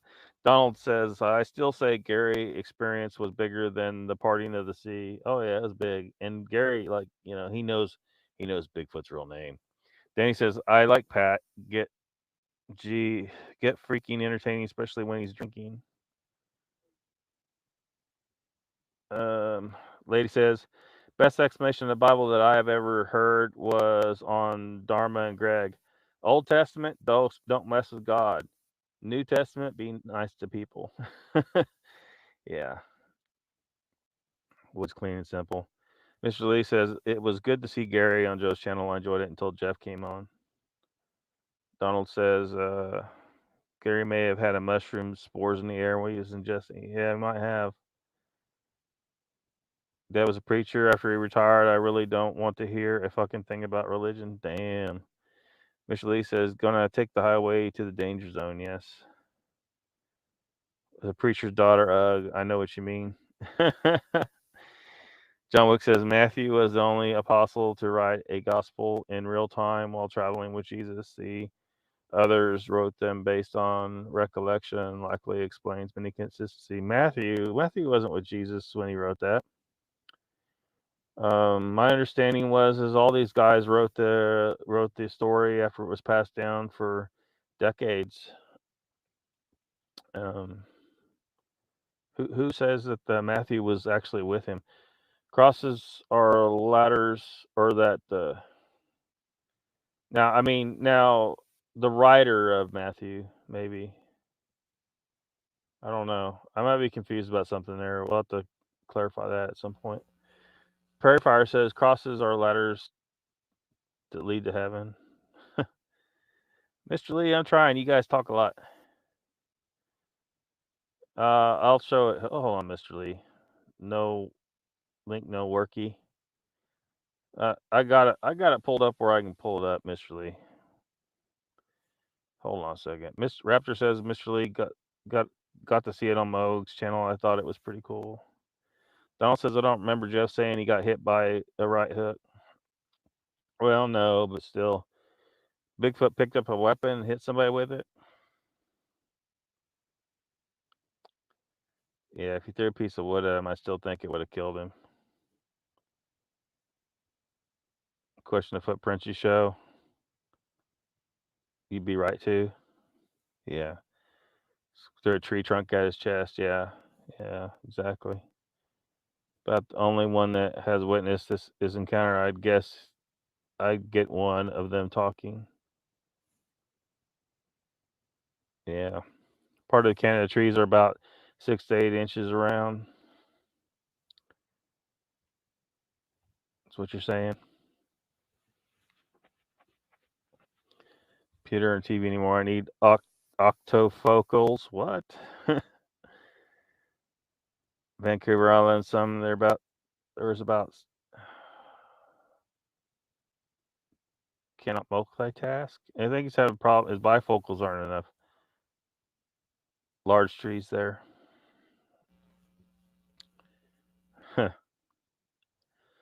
um,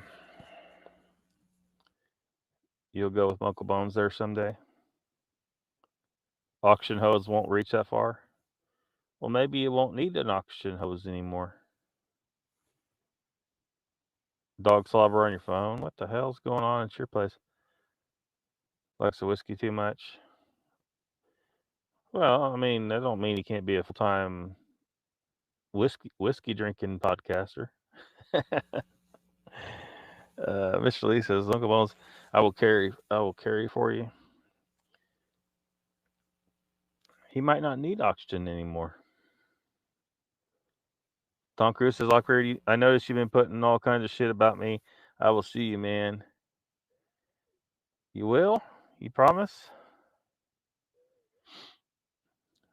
Oh, well, I actually have a clip where another South Park clip I was thinking of putting up where Tom Cruise, you are saying you're going to sue people for calling you a fudge packer. 24 foot. Uncle Bones, these climate freaks are going to overcompensate their efforts to try and save the earth from something that don't exist, and it will result in excess oxygen atmosphere, so you won't need oxygen anymore. However, every time somebody creates a spark, it'll blow up half a state, so there's a negative to it. Thank you, Billy Bob. Peripher says, yes, mine's with a 7-foot cannula. Raptor Crazy says, question for Chad. Is there anyone else live tonight after Lockbeard? I don't know. I'm going to be on at least another hour, I think.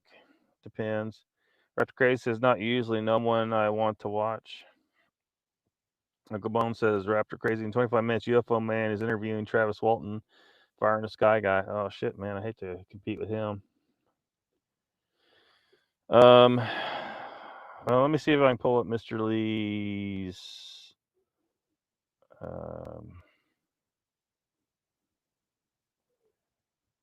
Why does this thing keep doing weird shit? Show this tab instead. There we go.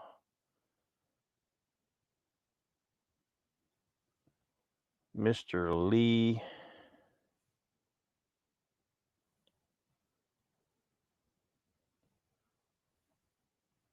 Maybe we can play it here like that.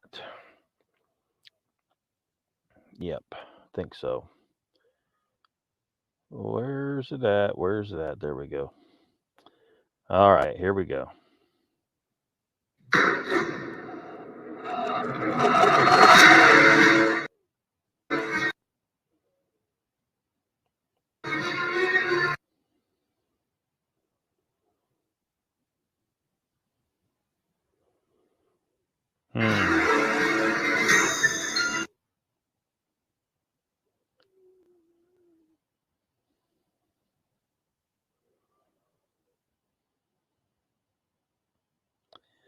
Well,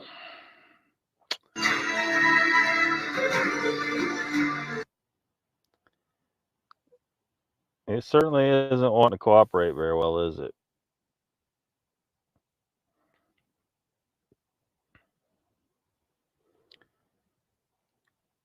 Travis and Joe Rogan, you believe him?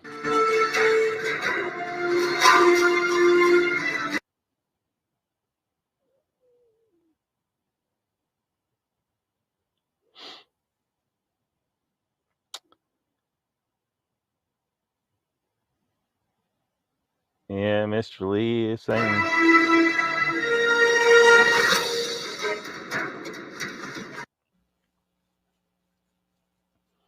it's not liking to play very well, is it?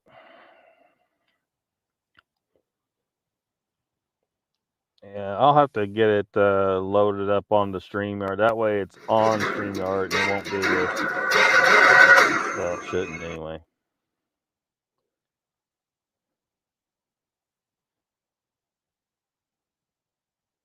Oh, come on.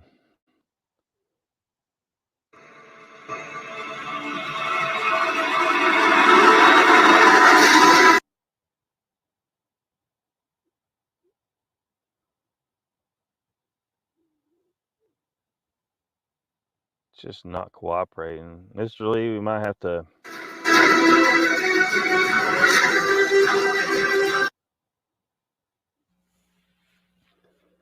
You gotta be kidding me.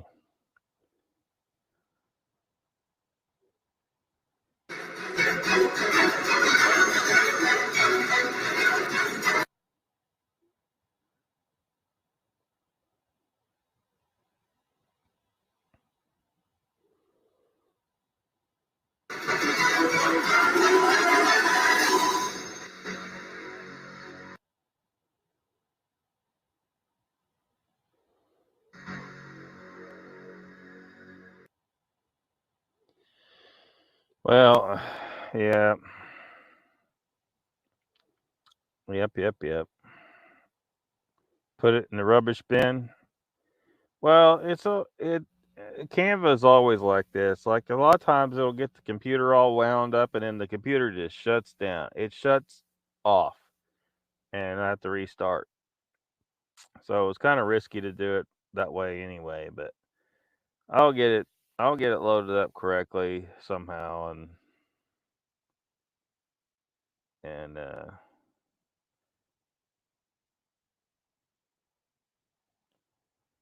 if my eyes put it on the channel where my stuff is. I mean, Mr. Lee, I could load it. I could turn it into a short. You want me to put it as a short on my channel?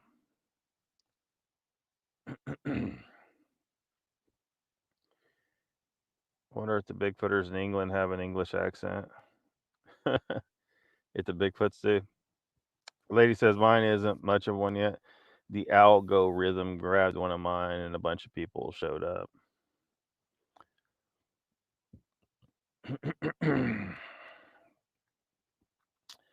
All right. So here's a little something interesting. Can y'all see that yet? Yeah, you should be able to see it. What's a good idea? Make it into a short.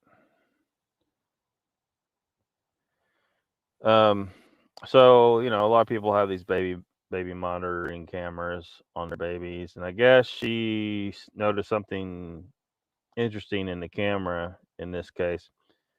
Um, it says on there, my husband passed away on April 7th, 2022, when our second son, Leo, was 3 months old. Tonight, I felt like I saw my husband soothing our baby. Um, you can see on his head, there's like a light, like it's like on his head or above his head or something.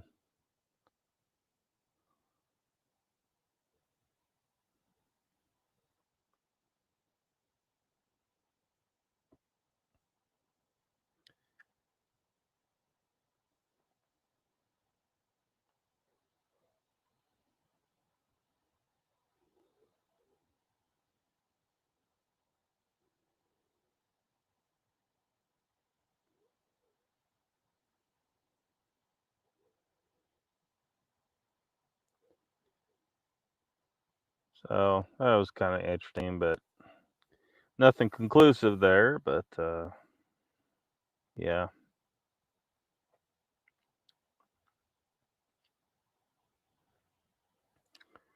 Put Mr. Lee's channel in the link above. Does Mr. Lee have it loaded up to his channel?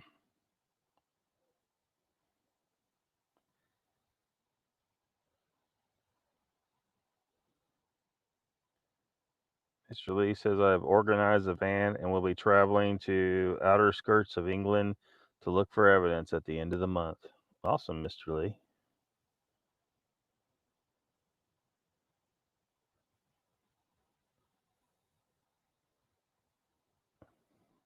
Well, that's Old Lady the Woods channel right there. I don't think I've ever looked at it. I didn't know you had stuff. Well, no, I think I knew you had stuff, but huh. Everybody check out Old Lady of the Woods. All right. So you saw the mention of Ouija board on the thumbnail, and I also had a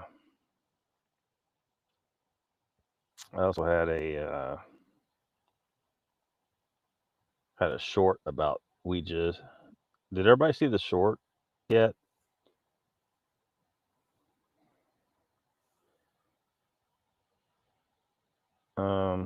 Old Lady of the Woods said, looking for ideas of what incident anybody wants mapped out.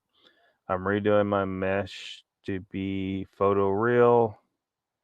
I no longer care if people accuse me of being a hoaxer. Bluff Creek would be the one with the most information, actual measurements and stuff. Mr. Lee says, I don't have it loaded up though, no. No, Lockbeard? No.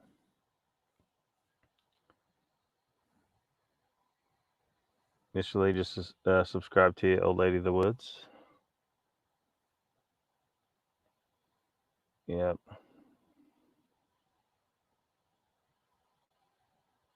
Hold on a second. Make sure I am as well. There we go. Uncle Bone says, yes, I watched that short. All of them boys freaking out.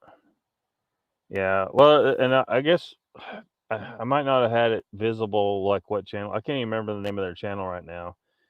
But I'm sure if someone poked around that they could find it and see the full video there. It was interesting. Most people probably should not jack with those.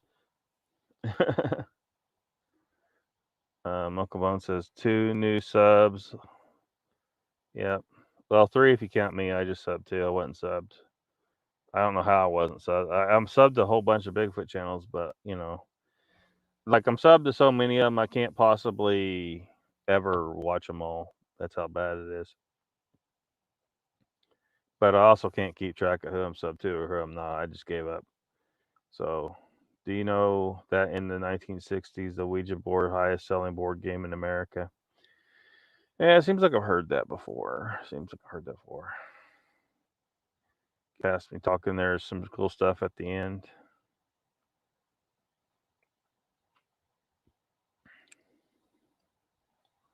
Photos of my railroad. All right. So this is an article on Fox News. It's on some other news websites as well. Dozens of Colombian girls hospitalized with anxiety after playing with Ouija board, believed to be a way for the living to communicate with the dead. 28 schoolgirls were hospitalized with anxiety attacks after allegedly playing with Ouija boards at their school in Colombia, reports say. The girls reportedly suffered signs of fainting, anxiety, and other symptoms at the Galeras Educational Institution in Galeras, according to Jam Press and shared by the New York Post. The girls were admitted to a hospital accompanied by parents and school faculty. Info on their diagnosis has not been released. Ouija boards, created in the U.S. in 1886, are often referred to as spirit or talking boards. They are believed to be a way for the living to communicate with the dead.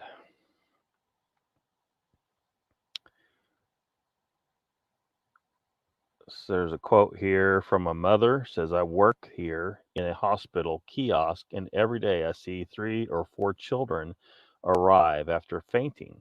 Parents, you have to move, investigate what's happening at school, because our children cannot continue in this situation. She added, our children always have a good breakfast, and it cannot be said that's what's happening is due to lack of food. Huh. So there's a girl being carried to get medical attention. The school is apparently waiting for the medical diagnosis before providing further information. In November, 11 teenagers were found collapsed after using a Ouija board at another school in Colombia, the Daily Mail reports. It was later reported that at least 5 of them had suffered from food poisoning. So there might be a possible explanation that a lot of them are just sick, like the food at the schools. It ain't that they don't have enough food, it's that it's rotten. But here's an article about the 11 children that collapsed that was referring to. So we just had the 28, and then before we had um, this article in November last year. 11 children collapsed school after playing with Ouija board game. Teenagers suffered from violent vomiting, abdominal pain, and muscle spasms. A group of teenagers collapsed after using a Ouija board at a school in Colombia, with 5 of them taken to the hospital, according to reports. Teachers at the Agricultural Technical Institute in Haiti are said to have found 11 students ages 13 to 17 passed out in a corridor. The teenagers were suffering from violent vomiting, abdominal pain, and muscle spasms. While most were treated at a health center nearby, 5 were taken to the Manuela Beltran Hospital. After receiving treatment, doctors said in medical reports that the teenagers suffered from food poisoning. The rectory of the school is waiting to confirm the exact details surrounding the incident with authorities before ruling on the case. Jose Pablo Tolosa Rondon, the mayor of Haiti, said the children were passed out at the time they were found, and they were short of breath, and thick drool was coming out of their mouths. It is not ruled out that it was the Ouija board that is part of the investigation.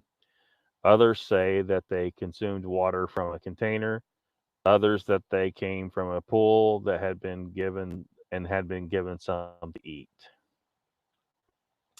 It was later found after the students were interviewed that they had drank water from the same glass. The children were reportedly playing with a Ouija board, a game board with letters, numbers, and words yes, no, hello, goodbye, and as well as other symbols. The boards can allegedly be used to contact the dead, whose spirits will move the planchette, a heart shaped piece of wood or plastic, around the board to spell out answers to the questions players ask.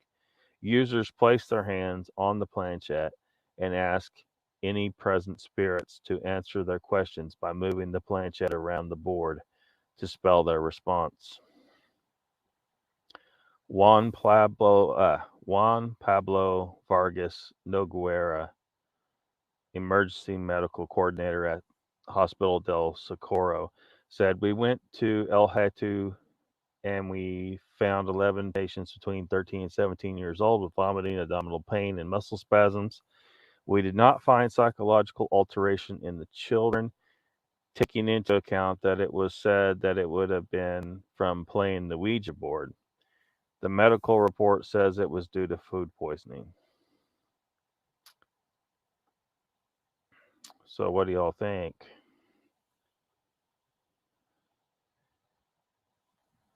I didn't get it switched over to this other article, but there we are. Um, that sucks.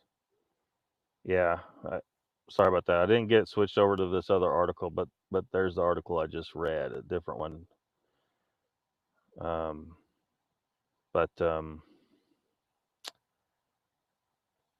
yeah, so it seems like they got a lot of Ouija board action going on down there.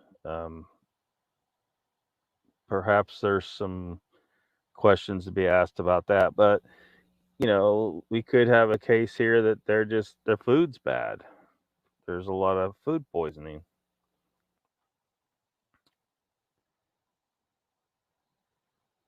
So I don't know, but the thing about the Ouija board, because it's really for the most part, it's just a piece of cardboard or wood or plastic.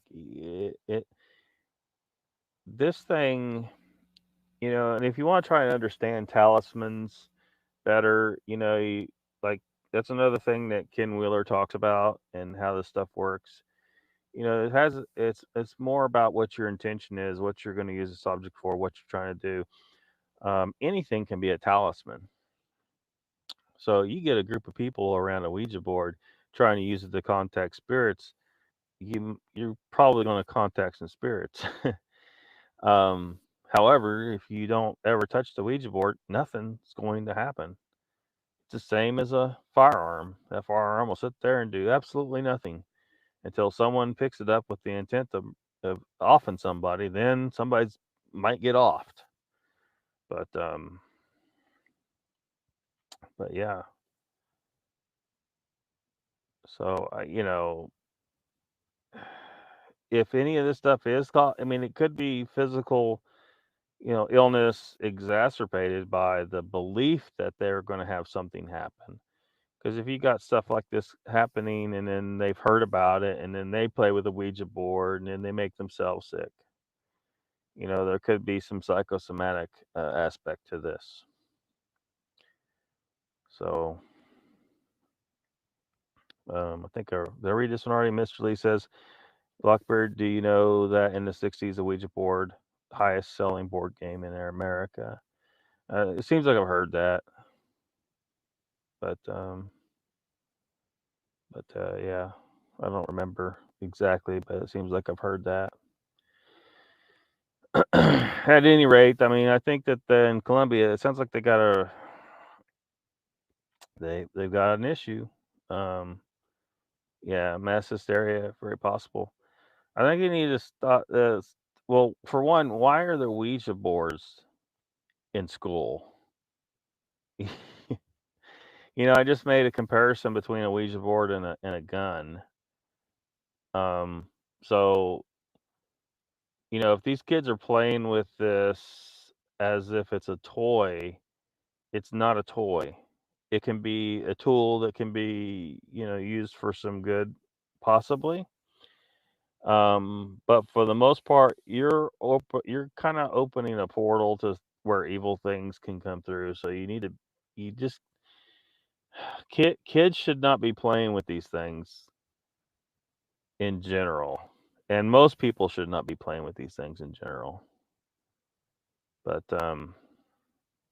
even if it is just causing mass hysteria, but again, this is a thing that's been made into a talisman by the intention of the people using it, and bad things could happen.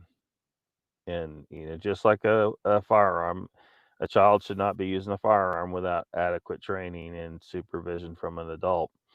And the Ouija board may be a step beyond that. It might be something that you just don't let kids use. I don't know that I want to take a hard stance on that, but at least that it should be something that the kid is taught to understand exactly what's going on, and that they're supervised by an adult.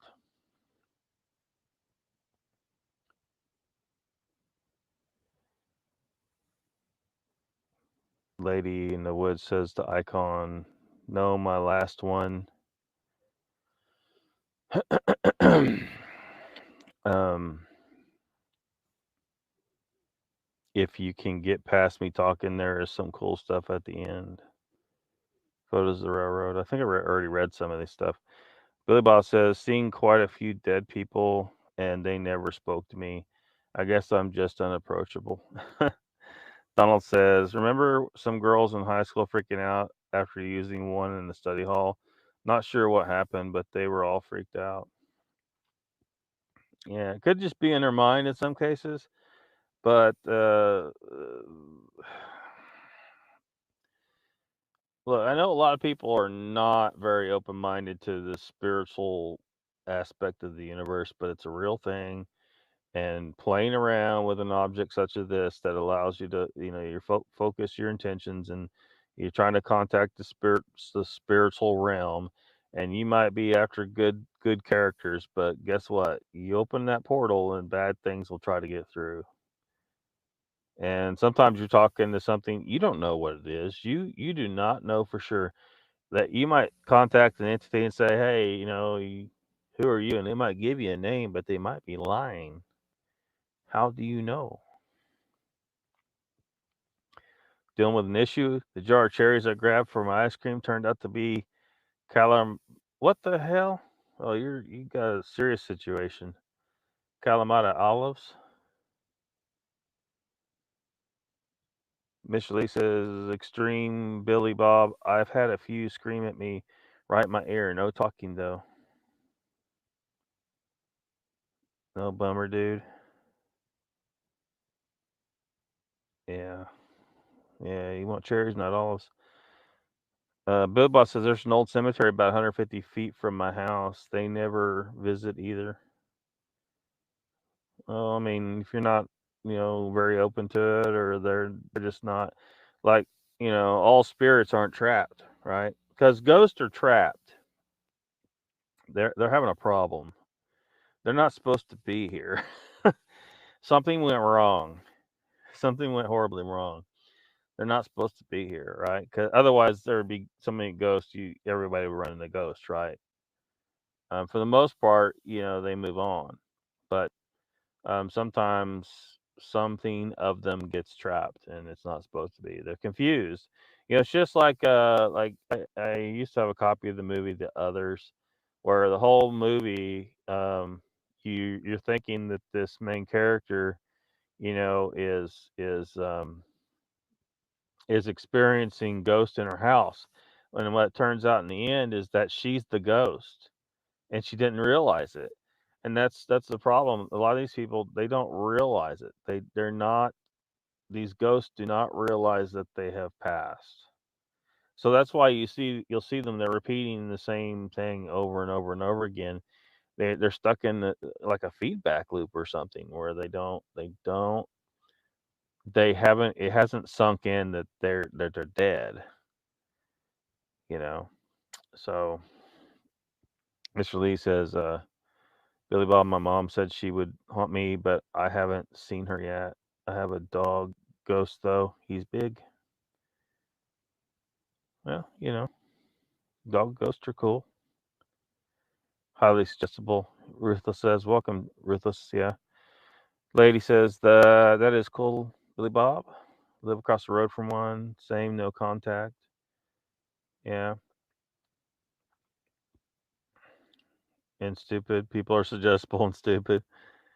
Donald says, I've got a cemetery at the bottom of a property.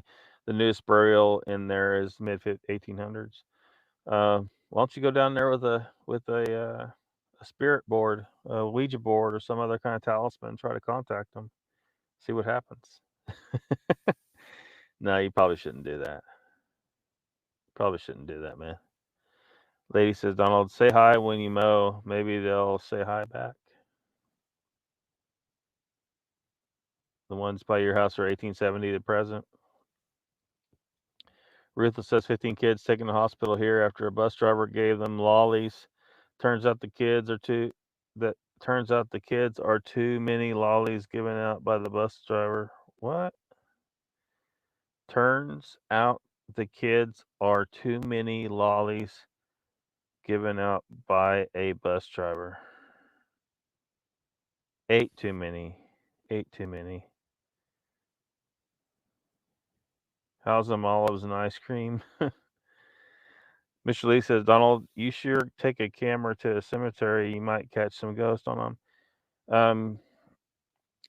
Your best bet though is to get you a full spectrum camera if you want to try and catch ghosts. Psychosomatic. It could be psychosomatic, but it could also be real. That's what I'm saying. It could be either way, or for some of them it may be psychosomatic, and in some of them there's actually something going on. Donald says, old lady in the woods, the town takes care of it. But I've never had anything freaky other than the neighbor pulling prank with a Grim Reaper costume. Approximately 70 graves. Lolly store was a big here. One family. Which board? Yep. Which board? Rutha says the Ouija stuff is all left-hand path. Colombians love witchcraft and cocaine. Yeah. Have you seen those cocaine hippos down there? Some fucking drug dealer, cocaine guy or whatever, imported some freaking hippos, and now they got hippos loosed out there. They've been there for decades, but they're starting to get numbers up, and so now they're wanting to get rid of them. But the problem is for whatever reason, somehow whatever the United States thinks matters. Apparently, I read an article where it said that these hippos have the same rights as a person in the United States. I'm like, what? It's if you're having problems with hippos, they're an invasive species. It's real simple. Eat them. But apparently they're not allowed to shoot them or do anything with them or eat them. They have to keep them alive and transport them somewhere else. And then they were talking about transporting them to 2 locations where they're not native. Elsewhere in the world. I'm like, if you're going to transport them that far, just take them to Africa and kick them off the boat. That's where they come from. Just take them home. They got several hundred of them now, I think. So they better act now. Otherwise, they're going to have shit like you got down there in Australia, where some yahoos let some freaking camels out. And now you got millions of camels running around fucking shit up. And nobody wants to just, hey, maybe we should just eat these bitches. If you start eating the camels, eventually you'll start knocking a dent in it and rounding them up and controlling their breeding and gradually, just eat the fucking camels. If you don't want to eat them, make dog food out of them. Pure meat, just feed them to the dogs. But really, it's an invasive species. You should be just offing those bitches left and right if you can't find an economically feasible way to use them. You might be able to export some of them back to where they come from, their native range. I don't know. Something. Donald says, Ouija sucks gave me the wrong lotto numbers. Well, again, if you were talking to a spirit, they can lie. Your cemetery is on your property, you maintain it. Lady says kids messing with things they don't understand, Ouija boards, and attempting to contact spirits is dangerous business. It is. It is. Most people should not be fucking with that. Mr. Lee says Ouija board not a toy, but all kids try them for shits and giggles. Sometimes bad shit goes down, sometimes not. I think it depends on where you play. Lady says I'm half Scotch Irish, and the Shalad runs in my family. I ignore it. Shalad. I don't know exactly what she's talking about there, but Ruthless says don't put olives in your ice cream. It tastes bad. You're welcome. Or Icon says the Ruthless. That sounds like good advice. Raptor says the Ouija boards are fake. They are not real. They were actually made for magicians. Well, yeah, I mean, look, for the most part, it can be just fake. But any object can be turned into a talisman for whatever purpose you intend on it.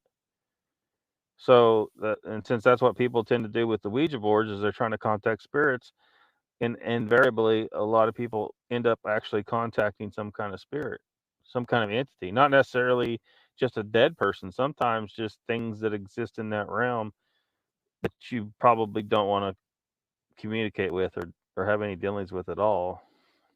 Not that everything in the spiritual realm is evil. It's just that a lot of times the evil try to poke its ugly head through and influence you, and crazy shit happens. Keeping tabs. What's gonna do for a PSA? Billy Boss says, Lockbeard, you know where I live. You just don't know you know where I live. I saw you drive by a few years back on the security cams. Did you?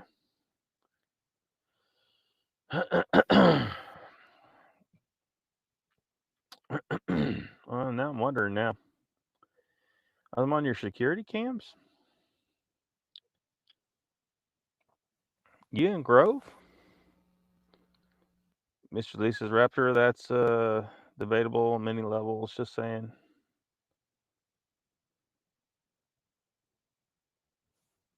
Billy Bob at Lockbeard Famous, you can meet up. Well, that would have been. I'm not in that area anymore, Mr. Lee. Ruthless says 1 billion worth cocaine was intercepted in West Australia last week. Damn. Well, don't spread it all over the desert. You'll have cocaine camels. So we got cocaine hippos, we got cocaine bear the movie, and then we're gonna have cocaine camels in Australia. Billy Bob says I have met Locke, sat and talked with him once upon a time. Escobar, Mr. Lisa Escobar had all the hippos. Yes. Icon says Ruthless. They could have shared pricks.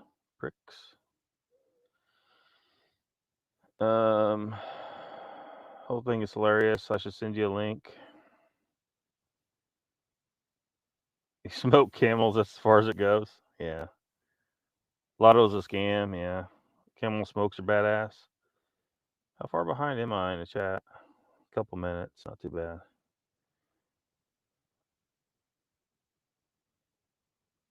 bad.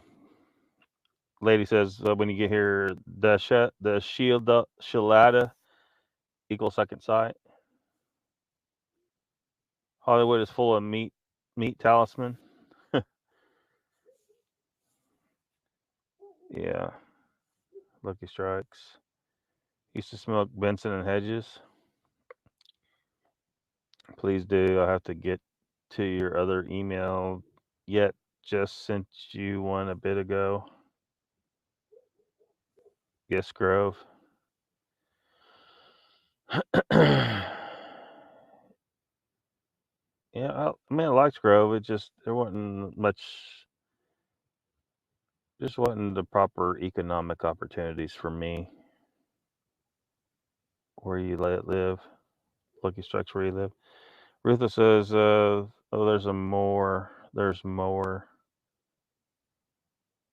I'll get there. Sweating balls with humidity here. Gotta mow some lawn before main event boxing starts." Donald says, Mr. Lee, I'm lucky if I buy a dollar ticket when it's a big number. Mr. Lee says, Raptor, yes, they for Christmas though, very expensive. Sleeping Beauty says, Marble got glad I stopped 10 years ago. Raptor says, Mr. Lee, how much are they where you live? Are y'all talking cigarettes and gambling? Cigarettes and gambling. How did we get on that?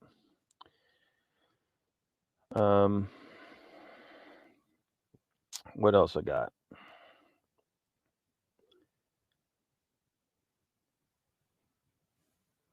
Well, shoot. So ran across this article on the Daily Mail. Unraveling the mystery of Bigfoot, the top 5 theories about the hairy ape man from a lost species of hominid to a Native American nature spirit.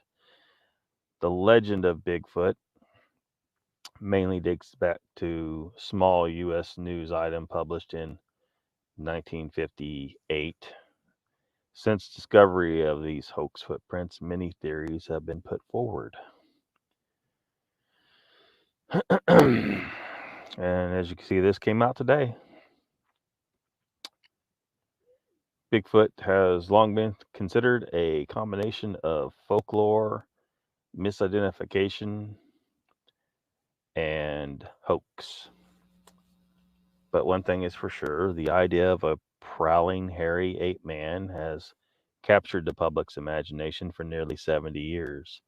It dates back to a small news item in 1958, which gripped readers who were lured in by the idea of a North American counterpart to the Himalayan region's mythical monster, the abominable snowman or Yeti. Journalist Andrew Genzoli of the Humboldt Times highlighted an entertaining letter from a reader about loggers in Northern California who had discovered mysteriously large footprints. Such was the unexpected level of interest that Genzoli then published a series of follow-up articles, including how the loggers had named the so-called creature who left the tracks Bigfoot. And with that, the legend was born. As it turned out, the tracks were actually planted by a man named Ray Wallace, but his prank was not revealed until his death in 2002, when his children said it had all been just a joke. Oh, look at that. There's the famous picture.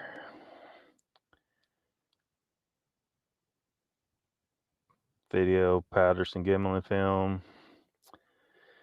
By this point, it was far too late, however. The public imagination had already run wild with various alleged sightings and fables of Bigfoot's existence. Today, there is still no firm evidence, but what are the top 5 theories about this apparently mythical creature that has fascinated the public? Mail Online takes a look.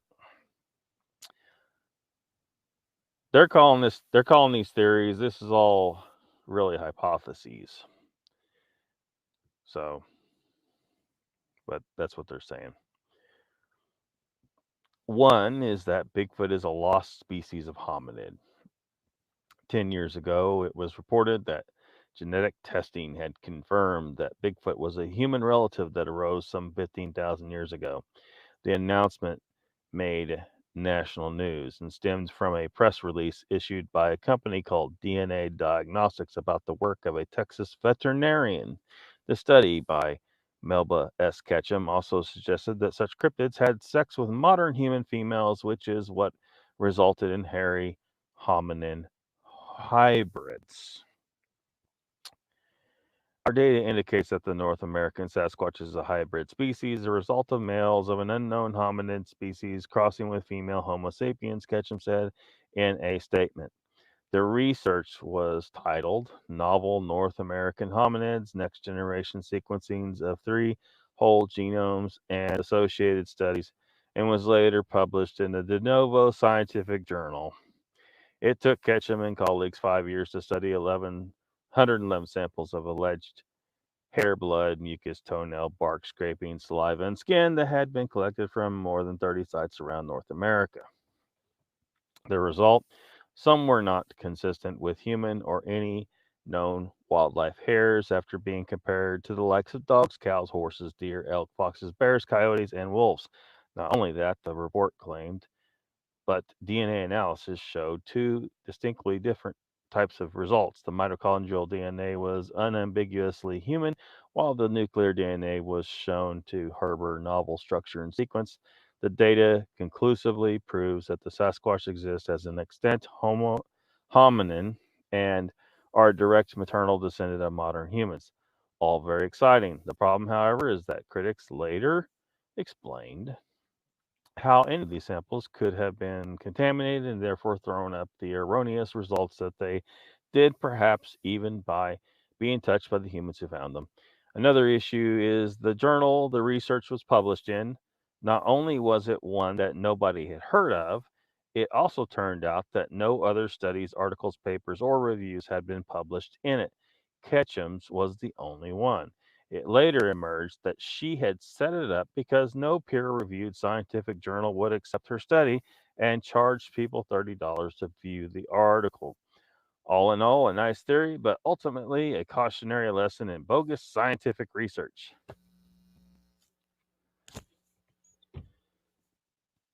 Theory number two, the creature is actually an ape from Asia that wandered to North America during Ice Age. For For about 2 million years, an ape as big as a polar bear lived in South Asia until it went extinct 100,000 years ago, or at least that's the general consensus in the scientific community. However, some Bigfoot hunters say Gigantolopithecus blacki is actually alive and well and hiding in the forest of the Pacific Northwest, suggesting that the creature is the famous Sasquatch. That does not look anything like a Sasquatch. Killing me, Smalls. They believe the beast may have wandered over to North America during the Ice Age as it sought to find a more suitable region to thrive. Researchers have previously suggested that the rise of the Tibetan Plateau around 1.6 million to 800,000 years ago altered the climate of South Asia, ushering in a colder, drier period when forests shrank. It is also believed that Gigantopithecus' neighbor, Homo erectus, may have overhunted and outcompeted their larger ape cousin, which perhaps could have caused it to flee to pastures new. Some say the beast could have crossed the Bering Land Bridge and remained concealed in North America's vast boreal forest. Whatever the truth, the giant ape is a creature of fascination, having stood taller than some elephants at a hulking 10 feet 3 meters and weighing more than 94 stone. It lived in what is now China, India, and Vietnam, placing it in the same time frame and location as hominin species. Its enormous teeth, once sold as dragon's teeth in Chinese drugstores, led some experts to believe it was part of the human family tree. However, research has found that Gigantolopithecus is more closely related to orangutans. And as for it wandering over to North America and still being in the forest of the Pacific Northwest, there are a few problems. Chief among them is that the legend of Bigfoot is a creature that is upright, swift, and agile rock walker, not a lumbering quadruped beast. Again, a nice fable, but not a theory that really holds water.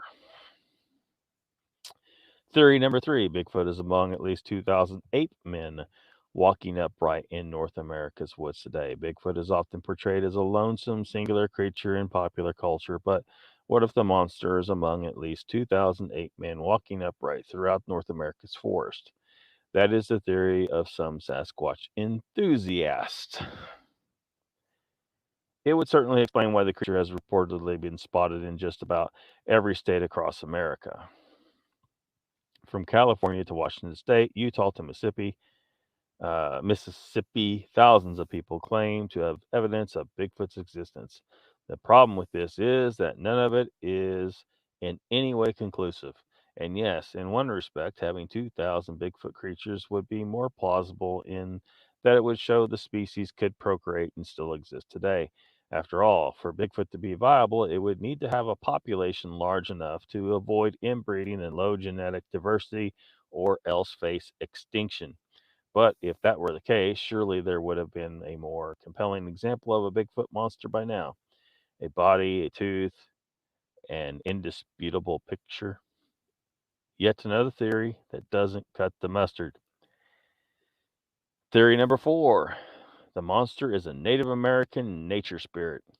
Long before TV shows, books, and newspaper articles sensationalized the pursuit of the Bigfoot, such creatures populated the mythologies of Native American tribes. Sasquatch was just one of more than 50 names given to the creature, which was most commonly seen as a non physical beast.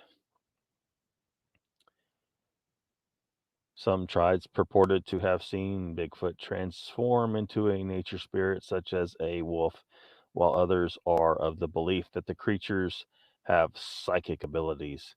It has also been suggested that the so called Sasquatch is visible to some people, but invisible to others, while another legend is that it lives in another dimension from the physical plane, but it can make itself visible as it desires. Separately, for centuries, indigenous tribes in British Columbia have passed down songs and stories about Sasquatches or shapeshifters that protect the land and the people. In fact, Sasquatch is the anglicized version of Saskets, which means hairy man in the upriver dialect of the Staleys people. They say that seeing a Sasquatch is a blessing and a sign of good luck. And theory number 5 they're putting in this article is all the videos and alleged photographic evidence is actually a hoax. Of course, the most likely theory, albeit a boring one, is that there is no such thing as Bigfoot. Instead, it is a legend, a creature made up by indigenous tribes, which was then popularized across the world by a 20th century hoax.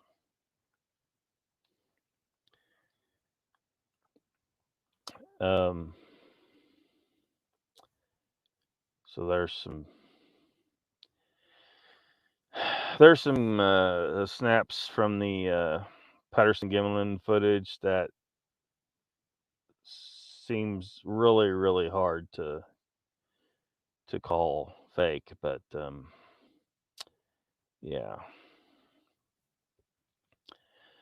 Those who disagree point to footage obtained in 1967, which claimed to show a few seconds of the hairy creature walking on two legs near to where Wallace staged his prank in Bluff Creek, Northern California. It was filmed by Roger Patterson and Bob Gimlin, and the former insisted the footage was real up until his death from cancer in 1972. Bigfoot believers say it is the best piece of evidence for the beast's existence, but the scientific community has largely dismissed it as showing a person wearing a costume. That being said, many supporters of the footage say that computers have examined the creature's gait and confirmed it was non human, adding that no special effects in 1967 could have created an ape like creature that looked that, that natural looking.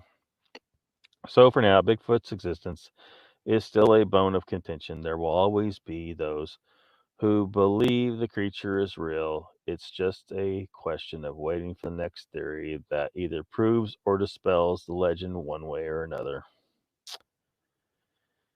Um, so it looks like they got a whole nother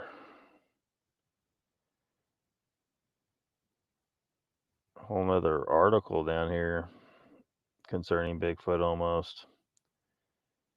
Anyway, all the theories are freaking wrong. All of them are wrong. Um, Now you see here where they're talking about some investigators claim the footage shows a flexing in the middle of the foot, which is commonly seen in apes and not humans, and an upward turning of the toes that would be impossible to see if it was just a person in a costume. Yeah. Here's the deal. It's not a person in a costume, number one. And number two, they're failing to mention that some humans, modern humans, have midfoot flexion. This is not something. Stop using this mid-tarsal break nonsense to try and I don't know why people are so fixated on this. Is this freaking Meldrum's fault? Is this Dr. Meldrum's fault? It doesn't matter. Some humans have midfoot foot flexion. Some humans, their feet aren't shaped like we're commonly see in Western countries because we constantly have shoes on. It deforms our feet. Our feet are not natural. You spend your whole life wearing shoes, it makes your foot unnaturally shaped. And it certainly doesn't help you with midfoot flexion if you want that. But people who run around barefoot all the time, it's a different story. There is a certain percentage of humans on the planet that have midfoot flexion. So that midfoot flexion there does not prove that this is not human. Now, I'm not saying that Bigfoot isn't real. I'm not saying this is a person in a costume. What I'm saying is what I've said many times on this channel and the previous versions of it that got censored by YouTube and deleted is that Bigfoot, if it's out there, if this is a Bigfoot in this video, they are human. They are Homo sapiens. They're just a big, hairy race of humans. Now, that seems to bug a lot of people. Oh, they can't, there got to be some other, no, they don't got to be some other nothing. And even if Melba Ketchum, even if she was correct, which it looks like she was totally full of shit, even if she was correct, um, her some of her statements there are look, if a Bigfoot male, because she's saying an unknown male hominid had to have bred with a human female. Well, you can't have breeding with a separate species. So that if that was true, that would have shown that they were definitely a member of the same species, that they are the same species. They can't breed with humans if you're not the same species. That is what makes you a species. At least not normally. With lions and tigers, they can't breed normally. They can produce offspring, but they're messed up. They're not they're not uh, um, not all of their genome results in an offspring is something approximating a mixture of the two genes and something that's halfway between. It ends up being way bigger than both species because the genes don't work together correctly to produce normal offspring, and then a lot of the offspring they're sterile and stuff like that. They can't reproduce normally. They can achieve some level of reproduction. So that somewhere in there is where you draw the line between species. But if these are a hybrid, which between the two races of people, the Sasquatch race and our race, whatever you want to call the collective of, you know, if we in this scenario we would black people, white people, all the same race in comparison to Sasquatch. Well, whatever you want to call that one race, right? Because there's not really a word for it other than humans, except now it appears we have a race of people that aren't like the rest of us. They're quite different. They're a little bigger and hairier and way better at hiding, except when they get caught on film in the 1960s. Um, but certainly not so different that they can't be the same species. Their size is not so drastically different from us any more so than a beagle. The size of a beagle is from a Saint Bernard. A Saint Bernard, the difference in the size between a beagle and a Saint Bernard is way greater than the difference in the size between a normal human being and one of these. It's way, way, way, way less difference in size. So when people point to the size, well, they can't possibly. No, yeah, they can. Some people try to bring up, different reasons why they can't get that big. Blah blah blah. Oh yeah. Well, that's a hell of an assumption. Just because nor our race of humans don't get that big doesn't mean that another race of human doesn't have the genetic adaptations to get that big. There's plenty of animals that have gotten that big and bigger. So there's no reason to think that this couldn't be a race of humans that just gets a little bigger. And it's not that much. 8, 9 feet. We're 6. It's not that much difference. And to try and say that I mean, we just looked at an example last night. Okay, we just looked at an example, the elephant bird, 1,000-pound bipedal creature. Now, its body plan is not the same as a hominid, but it evolved from a bird, not from a human. If a human evolves into a 1,000-pound creature, it looks like this. If a bird evolves into a 1,000-pound creature, it looks like the elephant bird. So there's a lot of people trying to come up. I don't know why they want to shy away from the idea that this is clearly Homo sapiens. Like it could be another species in the Homo genus, but I don't think so.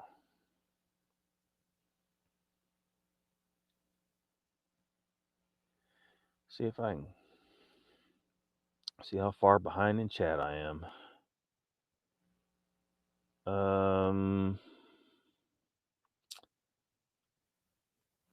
How far behind am I? Holy crap. Y'all talking a lot of cigarettes back here.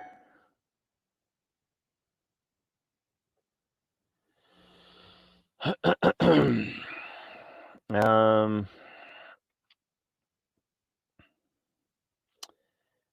I'm not sure exactly where. I guess I'll pick here. Billy Bob knew me as one of the shit show alumni. Yeah. I don't ever go to the shit show anymore. But yeah, used to cause some shit in the shit show. By Kurt from the tribe.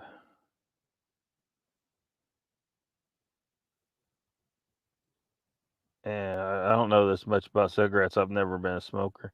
Mr. Lee says Lockbeard got his beard back big time. Look at that. Yeah. Definitely got my beard back.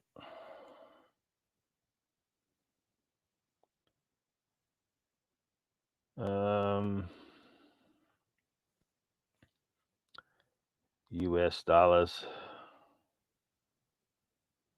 Icon says, Mr. Lee, smoke half a pack. No filters. Travis is here. Dragon's Teeth. Yeah. Raptor says that Mr. Lee, I'm surprised they sell them over there, to be honest. Apologize, I don't know how to convert your money to ours, but it seems very high. Mr. Lee says Raptor crazy price over here for everyone expensive. That's why we steal so much. Bigfoot. Extreme Billy Boss says, I think Bigfoots are what was created when Joe Biden banged Michelle Obama. Oh, shit. I don't know if Joe Biden is capable of banging anybody. That's why he only sniffs. He only sniffs. Yeah, that's more likely right there. I guarantee you, Michael Obama is more likely to bang Joe. Joe probably said to Barack. He said, Barack, I want to be your vice president. Barack said, okay, but you gotta satisfy Michael throughout the entire presidency. Michael is in my ass every night, and I can't walk straight. Raptor says that Mr. Lee, I understand. 100% poor boy yourself. Yep. You think there's a good chance that Andre the Giant's is Patty? I don't know, man. I don't know. That pick isn't Bigfoot. That's Ron Jeremy. Butt don't look real enough. Just saying. Yeah, butt is totally silicone.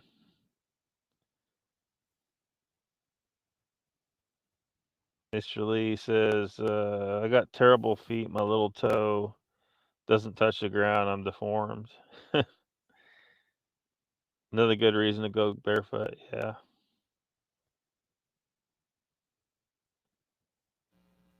Now, what would my slippers do? Donald says, the breaststroke don't look like an upright critter's breast that wasn't supported by a bra. Well, yeah, the reality is you can't really see very well. That video doesn't show anything. Like there's not a lot you can get conclusive from that video, other than it's an upright hominid. It's definitely an upright hominid. But once you get to that, you pretty much arrived at Homo sapiens, almost. And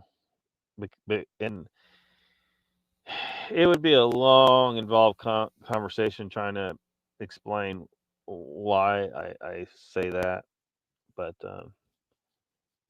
even anthropologists aren't going to be on board with it because they're them guys. Look, everybody wants to discover their own species, and they're calling a bunch of things different species that are not separate species, some of which have been proven not to be separate species. So there's a bunch of ego and bullshit. Anthropologists, you're fucking failing because you put your egos away and recognize that a lot of these things are not different species from each other. Homo erectus and Homo ergaster, they are not separate species. Homo neanderthalensis, that's Homo sapiens. They bred with Homo sapiens and produced the race that we are today, or at least some of us. Um, Apparently, Africans don't have any Neanderthal DNA unless they've had some breeding with European or Asian people, because that's the ones that have the Neanderthal DNA. Um, so guess what? That means not separate species. Not separate species. You can call it Homo sapiens subspecies Neanderthalensis if you like, but it is not Homo neanderthalensis. That's a species name, and that is not what we're looking at there when we have DNA evidence proving that it's not a separate species. So stop it. Anthropology, stop embarrassing yourselves and stop confusing the public with your half-ass science. Get it straight. A species is a species. End of story. Stop fucking around with this shit. Stop playing willy-nilly with the word. We have to have a definition for whatever the thing is that you call as a population of individuals that breed normally with one another. That's been species. It's supposed to be species. Stop fucking around. Anthropologists, stop being assholes and morons and ego and just put it away. Stop it. Son of a bitch. It's just maddening. Be a real scientist for fuck's sake. Donald says the breasts don't look like a critters have been supported by a bra. Don't look like a critters that haven't been supported by a bra. Maybe Bigfoot titties hold up better. I think there's a problem with the bra. Like look, again, we'd have to have human studies to prove this. But if you walk around on crutches your whole life, your legs are going to be too weak to do much decent walking and all that stuff.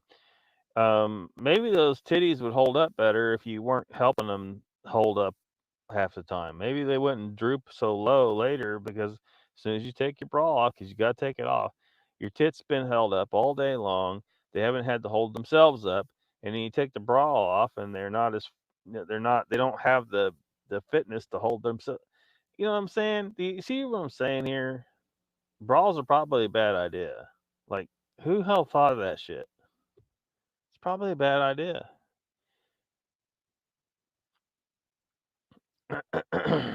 How is it? How could it possibly be healthier to do that? And then you expect them suckers to stay elevated. The half the droop is probably caused by the fact that people wore bras, not the other way around. They're trying to act like, oh, you gotta help them. No, you help anything, you make it weaker.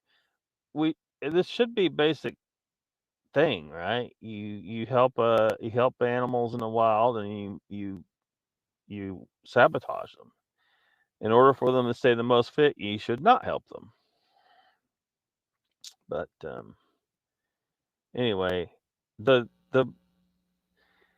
most people didn't even know there were tits on that image before someone did some little enhancement and shit. The images are not good enough to really tell anything. I mean, okay, we see possible breast there, and yeah, but the images aren't good enough in the video to determine anything from it. So, I mean, I wouldn't be too worried about it. I just take time with all the comments. What do you mean by that? You're starting to think Patty's fake, Fatty Film's fake. Icon says, Mr. Lee, and don't forget you want to ground yourself to the Earth's magnetic field when you can.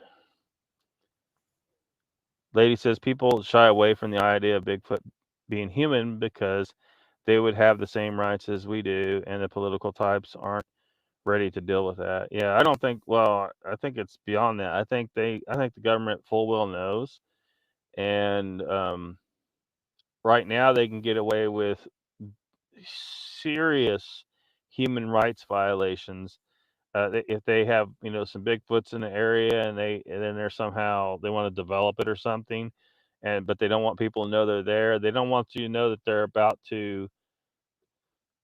If they relocate them, people are going to find out. So they just go in and eradicate them, hypothetically, and then haul off the bodies and get rid of them, so people never know that we went in and eradicated a tribe of people from some land so that we could use it for what we wanted to. Serious human rights violations going on with Bigfoot. Otherwise, they would just admit they're there. There's no reason not to admit they're there unless we're violating their rights somehow. But yeah, we talked about that before. That's part of the issue here. It's nice that you get behind OL. Well, Icon says you may poke along, but you're thorough in your replies. Well, I try to. I mean, I'm not always going to be able to do that, but so Icon, that's some Ken Wheeler shit right there. Yeah, grounding yourself to the earth.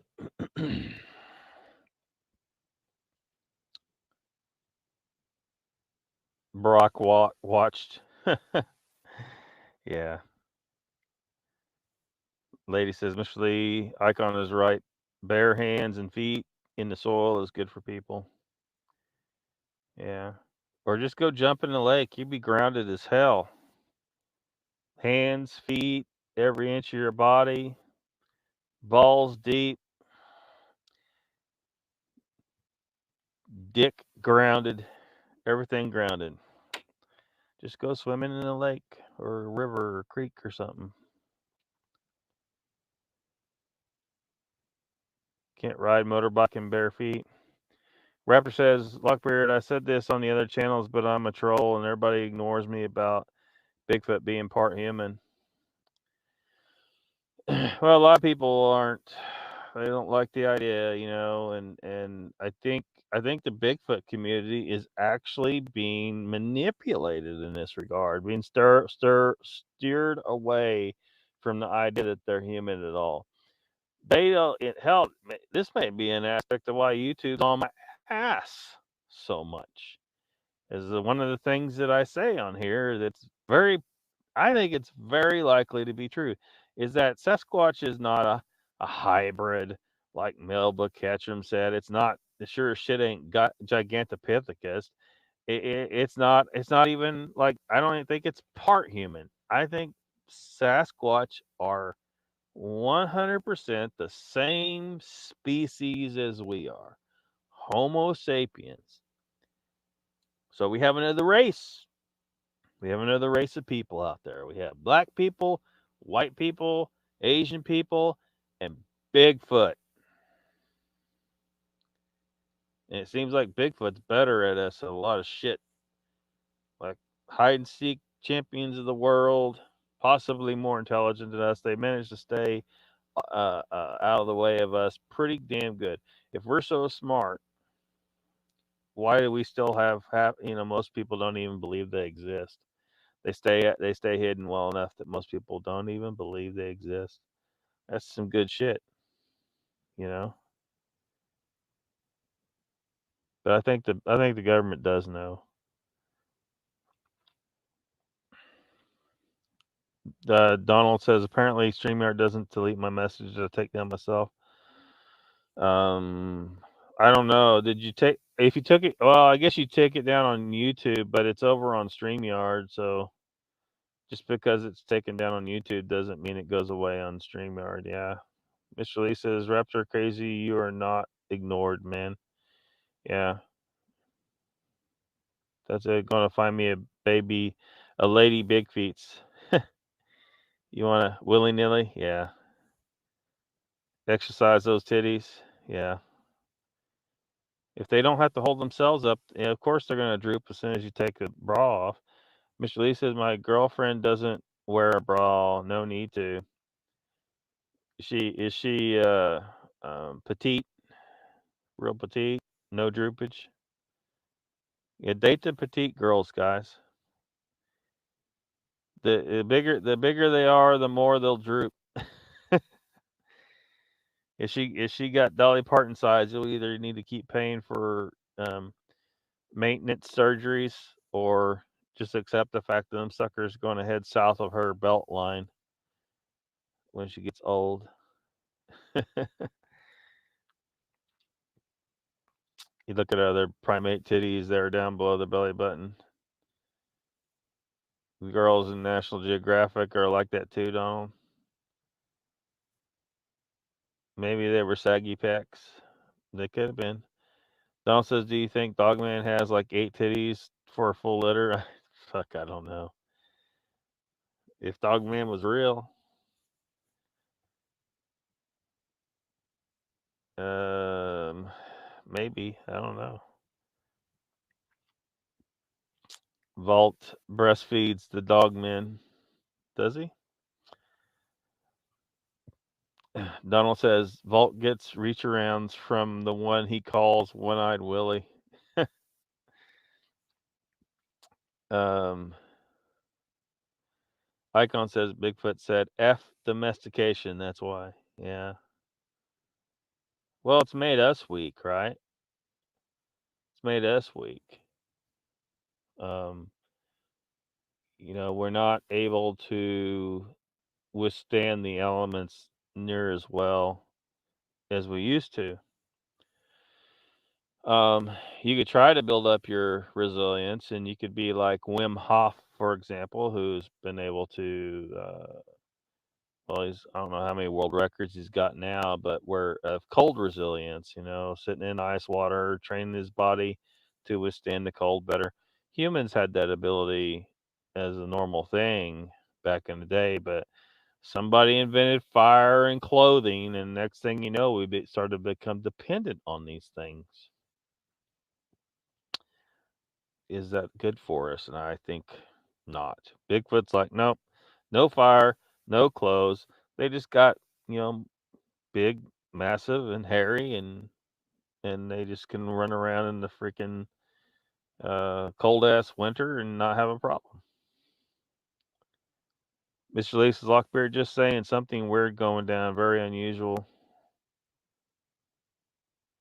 Oh wait, I think I missed your. Yeah, the chat jumped on me and I missed your. Here we go. He says, Lockbird, I have a feeling that someone may be reporting you constantly. There is a report button, maybe that's why YouTube take you down so much. Well, yeah, there's some degree of that, but I think that there's more to it, Um, YouTube is it's just like all this stuff coming out with Twitter. It's all true about YouTube and Facebook and stuff like that as well. Is that they're infiltrated by the government, and the government's trying to silence certain things, and they're hopefully this stuff with Twitter results in those people going to jail. Every FBI or CIA or whatever three-letter agency you're talking about claiming to be ex FBI working at Twitter. No, that's bullshit. There's no reason for an ex FBI person to be working, let alone that many. Those people are guilty of crimes against the citizens of this nation on such a level that they need to go to jail for life. Jail for life. And anybody that gave you orders to go to Twitter, to go to YouTube, Google, Facebook, you guys belong in jail for the rest of your damn life. You have violated the rights of all American citizens. There's no playing around with this crap anymore. You guys belong in jail for the rest of your life. Stop trying to control what people think. Stop censoring people like the Nazis did. Get your ass to doing something different. Actually working for the people. But yeah, Mr. Lee, I'm sure there's some degree of people reporting. Think there's some present, Mr. Lee. Wim Hof, fantastic. Yeah. If you don't know who Wim Hof is, look up Wim Hof. Mr. Lee's got I think he got the spelling on the last. Isn't the last name? Is the last name just one F? I think it's one F. Anyway, Wim Hof, the Iceman. Look up the Iceman, Wim Hof. You see what humans are capable of. Icon says, I may be a naturist, but it's Wisconsin. I'm not snow blowing in the buff. YouTube sucks and reporting stuff sucks, says Billy Bob. Yeah, it does. Donald says, Mr. Lee, every time Vault was pulling his threats, I reported them. He was never taken down for them, and they were threats of violence. Yeah. Yeah. The only way he was going to get in trouble is if he threatened a Democrat. Just saying. Lady says, I'm not running a shovel in the buff because ain't nobody need to see that. Ain't nobody's business. You can run, you can do whatever you want. I think we've done ourselves harm with, being so insistent that everybody be fully clothed all the time. We've done ourselves harm. It's like, like I've talked about before, when women had to cover their ankles, and then when men would accidentally catch a glimpse of an ankle, he would become aroused. Well, you're not supposed to become aroused, in an uncontrolled fashion like that at all. Like it's supposed to be something that's like when it's the appropriate time.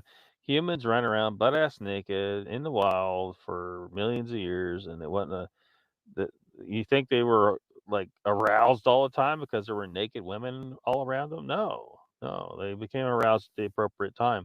Clothing resulted in a situation where an unnatural situation where uh, because you didn't see certain parts of the body all the time, the moment you saw those parts of the body, you would become aroused.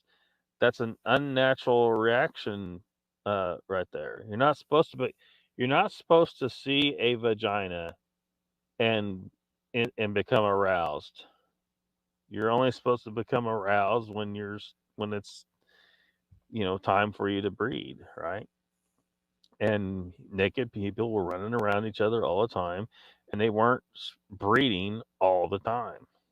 They were not aroused just because there were vaginas all around. All the vaginas all around them, butt ass naked vaginas. They weren't aroused all the time. But now, the moment a human, because they're covered all the time, they see a vagina and they become aroused. And it's not supposed to be like that. So it's an unnatural situation. That's just the beginning of how all of our sexual dysfunction has arisen in our society. That that's just the tip of the iceberg. But you're not convincing humans to give up clothes that easily, but especially if you live in a cold region, of course you need something when it's really cold. Old lady says, "I'm not running a shovel in the." Oh, I already read that, didn't I?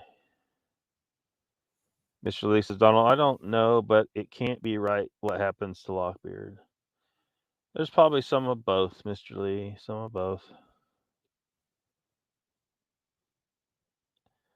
Thanks for putting the link to Wim Hof, Mr. Lee. Donald says, "I wanted to ask you guys if you tried them keto-friendly cereals. Are they any good?" Um, keto, any keto product, anything that says keto on it, it's a scam. Like it'll actually be low carb most of the time, but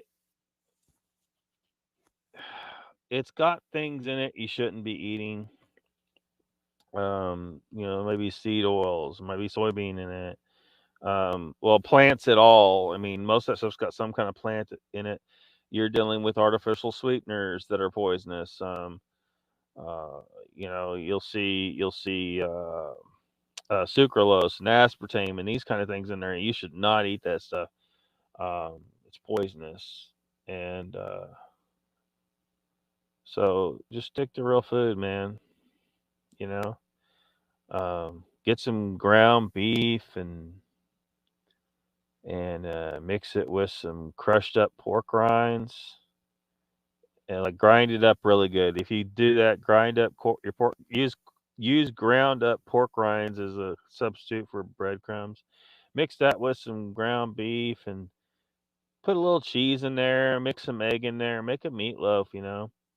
Carnivore meatloaf, strictly animal products. Or just make burger patties and put cheese on them.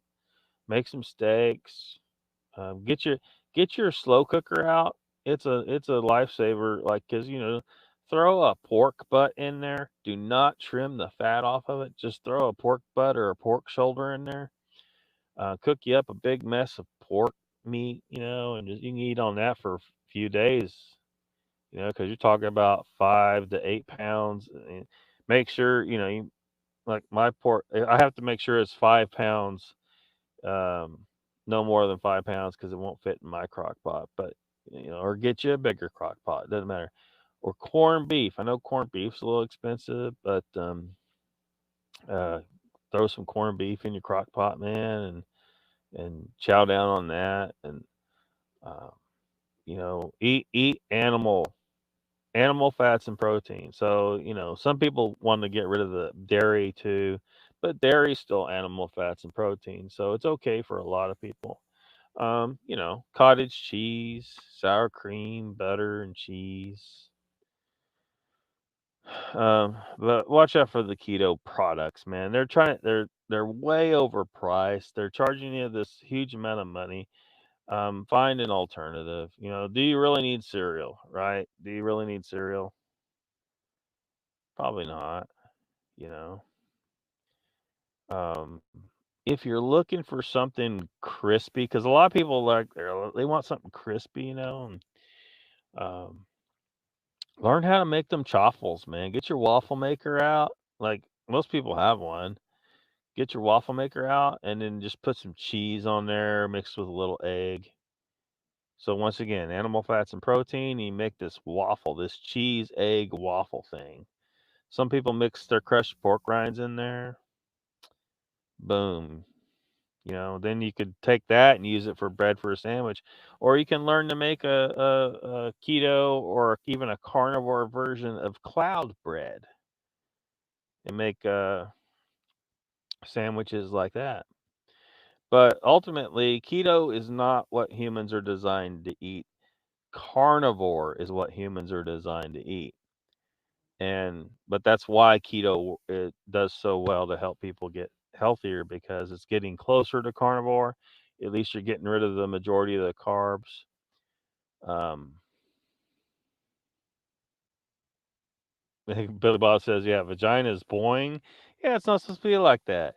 You're supposed to be running around in the field, in the forest, butt ass naked. Vaginas as far as the eye can see, and no reason to get aroused until the moment is the right. Okay, it's not supposed to be just visually, instantly. You know, it's not natural. It's bad for us. Vagina, yeah. Icon says Romans conquered half the world with no pants on. Yeah.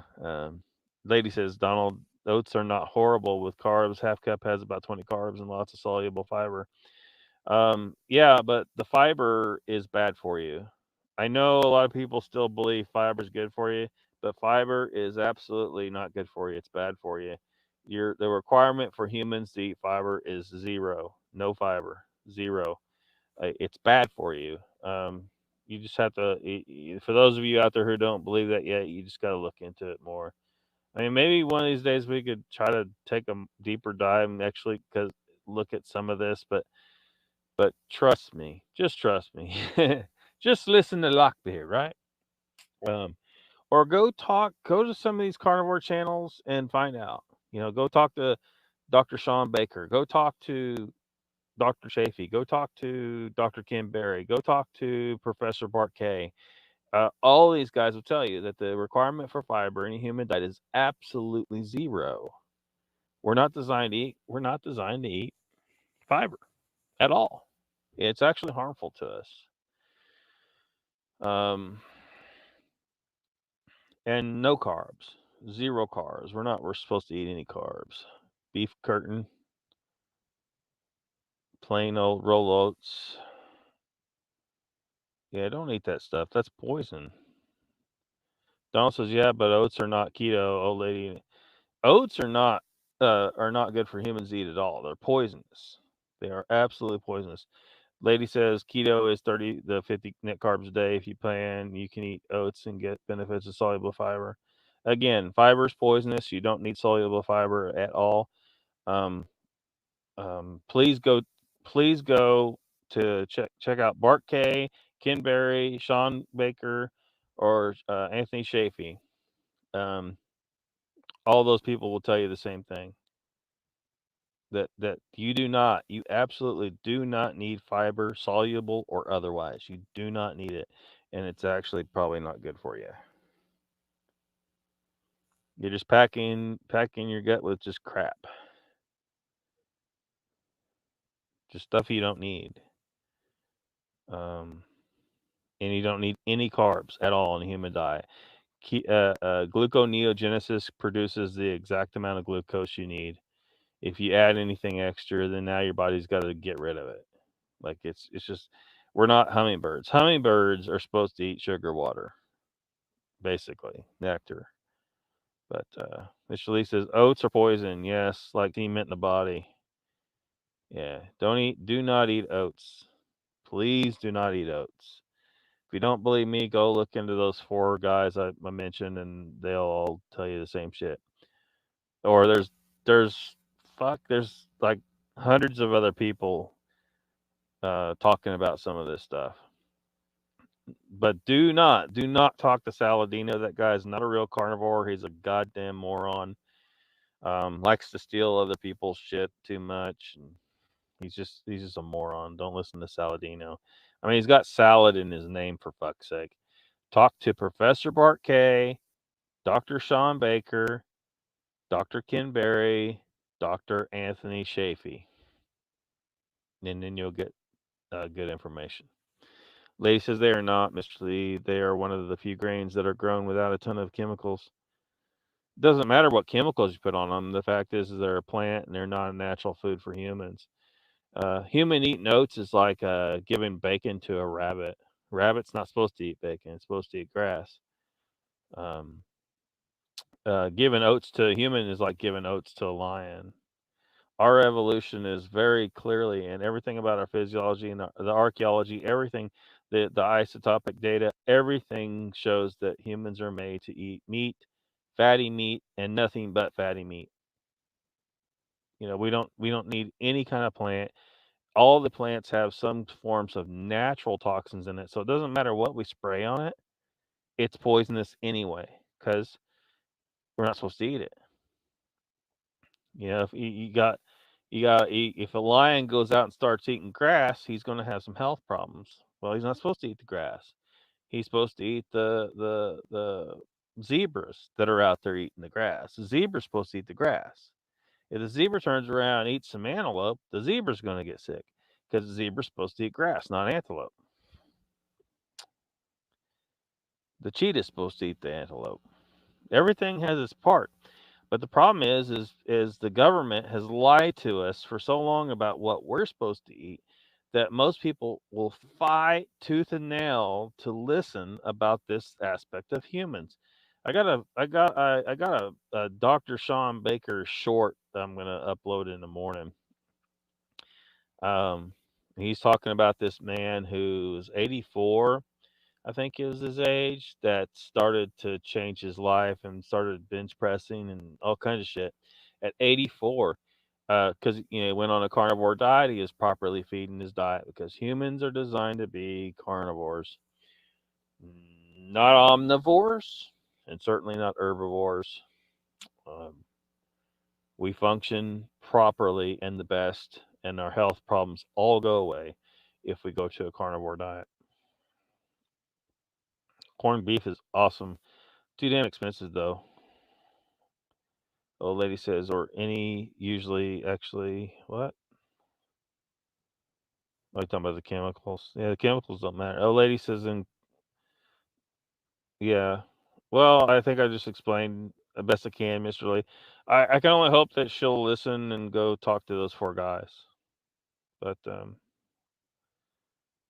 Donald says I quit getting the steak and egg and cheese bagels. Well, you can still have the steak, egg, and cheese, just not the bagel. Or learn to make cloud bread, man. If you like make cloud bread, you kind of replace your bread. It's not bread. It's just egg, really. It's really just Mason's just pretty much just egg. Or chaffles. Use chaffles for bread instead. It's like a waffle made from cheese and egg. Icon says, Donald, that's corned beef in the freezer here for Patty's Day. Can't wait. Lady says, and that's it, Mr. Lee. People who do disagree. Yeah. Like I said, I'm thinking of making a corned beef from scratch. Respect that. Respect, Mr. Lee. Old lady says, Lockbeard, I loves you. I just don't trust you. Oh, come on. You got to trust Lockbeard. Look, every time people dig deep into what I'm saying, they find out I'm right. Because I love being right. So I always try to make sure I'm right.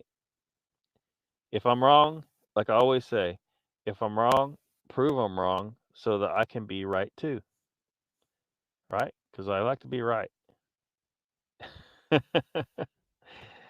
Icon says, seriously, the Roman army did not wear pants until they got to the Alps in France and said, F, it's cold up here. Too much shrinkage, huh? Seen it done. It's about 40 years ago. Making a corned beef from scratch, you mean? Might be able to save money doing it. I don't know. Getting you a big brisket and corning it. Corning it. Don says, Icon, it's simple. Just take some time. The Romans experienced shrinkage and got some pants. Mr. Lee's got Professor Bart's channel there, and Ken Berry, and Eric Berg. Although Eric Berg, he's eh, there's room for improvement.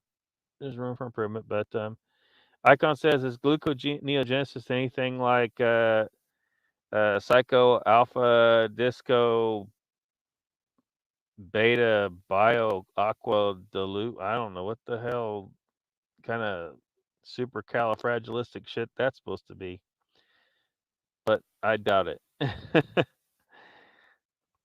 Meat, says Mr. Lee. Donald says that's quite the word, Icon. Aqua de loop. Uncle Bones says, Icon, you have a spelling bee coming up. Alpha Boogie.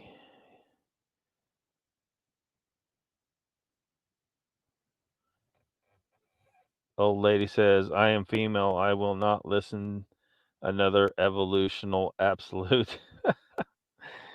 Mr. Lee says, or you got Dr. Sean Baker on there? Good, good. Thank you, Mr. Lee. Uncle Bones says, the bee is dead on the floor after that one.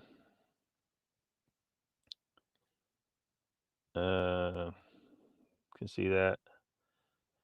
Donald says, I feel a lot better eating keto for sure. Yeah, if you go fully carnivore, you'll feel even better. Trust the beard, yeah. Trust the beard, please.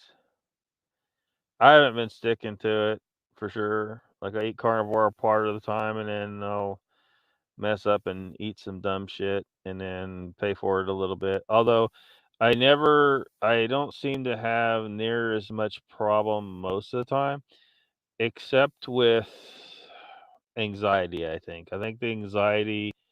Anytime I eat stuff, like I try to fight it, but I know what it is. I know it's not supposed to be, but it's a chemical thing. So, you know, you can fight the chemistry with willpower only so much, I think. At the end of the day, you kind of have to try and stick to just eating carnivore more and more, and then eventually get there to where you just never um, cheat again. Because some people, when they've been carnivore for a while and they cheat, then the symptoms come back and hit them hard. You know, they'll get uh, just the depression will come back hard. The autoimmune symptoms they'll come back hard, and they just never go back. If it hits them like that, they don't go back. Like screw that, eating carnivore. I don't need this shit.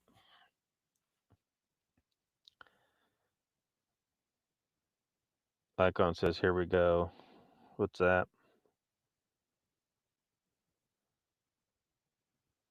The dead bee video.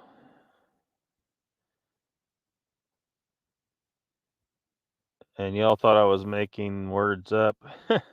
Oh, has it got that word on there? Oh, dang it. This chat's jumping around on me. Never thought about that at all. Never thought that at all. It appears to be a word.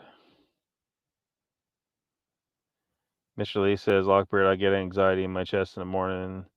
The bong helps, just saying. Well, I ain't ever,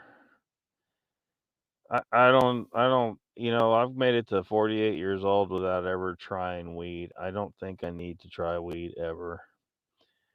I think that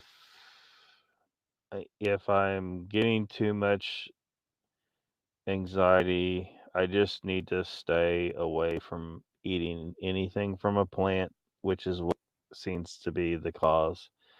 Primarily the carbohydrates, but anything from a plant is going to be uh, a chemical poison to a human. Billy Boss says, I had horrible spaghetti earlier. The beef was healthy, the sausage was healthy. Hopefully that balances out the noodles, shrooms, maters, and garlic bread. Well, when you eat like the spaghetti sauce, if it's made without sugar and you're not using too horribly much, you're probably okay. Mushrooms are actually pretty much okay. See, fungi, people like it seems like a lot of people. I mean, I see why. A lot of people think of mushrooms as being something that's more like a plant than an animal, but that's not true. Fungi are more like animal than plant. They're their own kingdom, though. You got animal kingdom, fungi kingdom, plant kingdom. But the fungi are more closely related to animals. They breathe oxygen like we do, and so and it appears they may be um, far more intelligence than we are able to fully understand. which just sounds weird, right? Fungi is intelligence. Well, go down that rabbit hole, right? But at any rate, eating mushrooms is probably not bad, too bad thing of it to do. Really, you're probably good to do that. And as for the noodles, go. I showed that deal. Go on some of these carnivore. Look for carnivore noodle options. There's different ways to make noodle substitute, but one of the coolest ones was the one where on the ketogenic woman channel, and she got it from someone else, but she was showing how to do it. Like you blend up eggs, and you put like a type of salt in there, and then you put a different type of salt I think there's salts in the water, and then you put the blended up egg into like a squirt bottle, like it looks like a ketchup bottle. And as you're squirting this blended up mixture into the water and you're stirring the water and keeping it flowing, it it forms into spaghetti noodles. It solidifies into a spaghetti noodle. And it's carnivore. It's carnivore. So there's an option. There's an option out there to stay carnivore and still eat spaghetti. Tomato sauce is, as long as you're not eating too much, you're probably good. And then garlic bread, maybe you could make cloud bread, and then you can put garlic butter on it. Of course, it's not enough garlic to do much harm. Some people some people can't eat even spices. So, if you're eating this already, you're probably good with the garlic and your butter on your cloud bread, which is made of egg. The cloud bread's made of egg. So there's options if you want to go down this road and try to do this. Your health will thank you. It really will. Icon says the world of funk is a funky place. All I'm saying. Mr. Hugh, welcome. You're here for the end. The last couple of minutes does opposite for you. Yeah, he's got to learn how to make the carnivore spaghetti noodles made. Go to the ketogenic woman channel and search for viral noodle something or something like that. She used the word viral in it because I guess the the the video she got the recipe from went viral or something.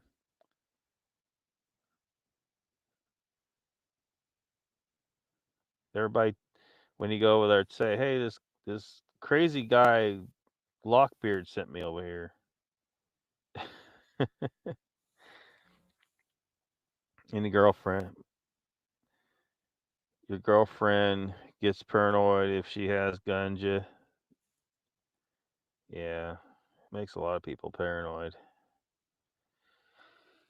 I don't want any part of it myself. I really don't like the smell. Um, um, I have a hard enough time breathing anyway, so when I'm around like, it's funny, fire smoke doesn't really jack with me the same way, like marijuana smoke or cigarette smoke does. Yep, they certainly do. They make the whole ecosystem communicate. That's the cool thing. That's a concept that's kind of introduced in the Avatar movie. It's unfortunate that you know, a lot of people aren't going to fully understand that the way the entire ecosystem communicates with itself in Avatar is like Earth, real life Earth, although not as colorful most of the time. And, you know, yeah, so that's a whole. We don't even want to try and start to get too much into that. We'll be here all night. Icon says, I still have a few jars of white wine snowball tomato sauce I made a couple years ago, and they're still good. Cool.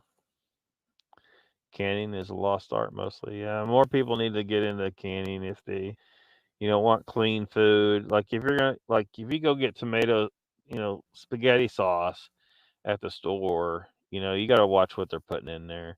Just make your own at home. Just make sure there's just shit that if you're gonna eat it, just make sure it's clean shit out of your garden and you don't add any crap in there. No sugar, and no preservatives or anything. The only preservative you need for anything anyway really is salt, you know. And if you canned it correctly, that's not even necessary. But why we need all these chemicals anymore to preserve shit is just ridiculous. Billy Bob says I have morel mushrooms that come up next to my driveway each year.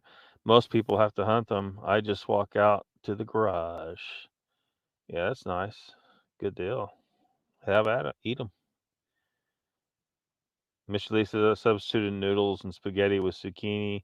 Then I can have zucchini bolognese with parmesan. Well, Mr. Lee, you need to learn how to make those noodles I was talking about. I showed. I think I showed that video, didn't I?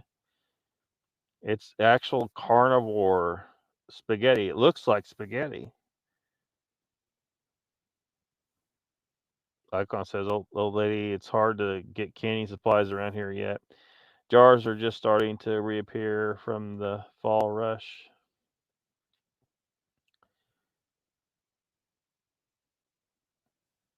Uncle Vaughn says, lady grew up on home canned foods. Spaghetti squash. Keto woman, ugh. The ketogenic woman channel. What are you saying ugh for? She cooks a lot of ketogenic shit and carnivore stuff. Old lady says, my nana knew how to can. Fortunately, she taught me.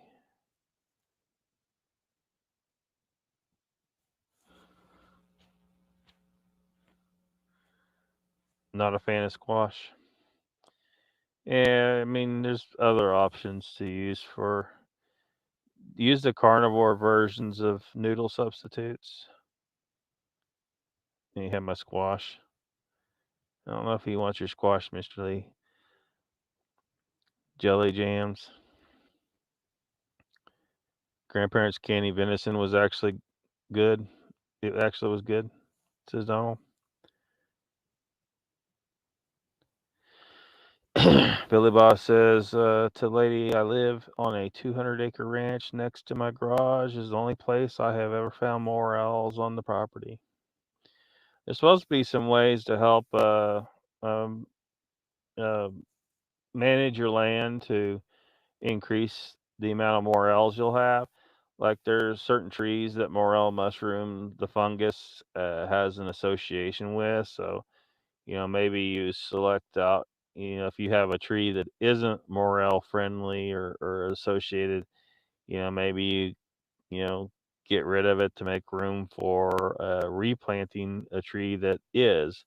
Like I try to remember which ones. I think sycamore is one of them. Tulip tree is one of them, as I recall, which is a pretty neat tree, really. Uh, a unique shape of leaf on it. But yeah, and then burning, supposedly burning off the land. So like it's getting late now to do it. If you're gonna do it, you probably want to do it fast. Probably January. Find a dry day in January is probably the best thing to do, and then you know rake the leaves away from your tree trunks and try to protect that. But you burn off the land, and it's something about that the nutrients um, from the ash or something, and then I think also it's just going to make it it's going to make it easier for you to locate them as well. So um, also controlling your underbrush and stuff like that. Reducing the amount of bugs and rodents. I mean, it's just good. I think it's a good idea for people to burn off at least parts of their land. Maybe do different sections on different years or something like that. But it's cool. Usually, I need rotting hardwood. Lucky dude, but they're associated with certain live trees. So that's all chemicals crap in bought store sauce. Yeah. Yeah. Oops. Where'd it go? There it goes. 200 acres of what? Woods, corn, beans, wheat, tasty animals. Mr. Lee says, oh, got it. You know, if you make it to the States, we should have a kitchen battle. Mr. Lee and I can't have a kitchen battle. Donald says, we have some hen in the woods over at my brother's, but can't get it that often before he scarfs it up. Yeah. Yeah.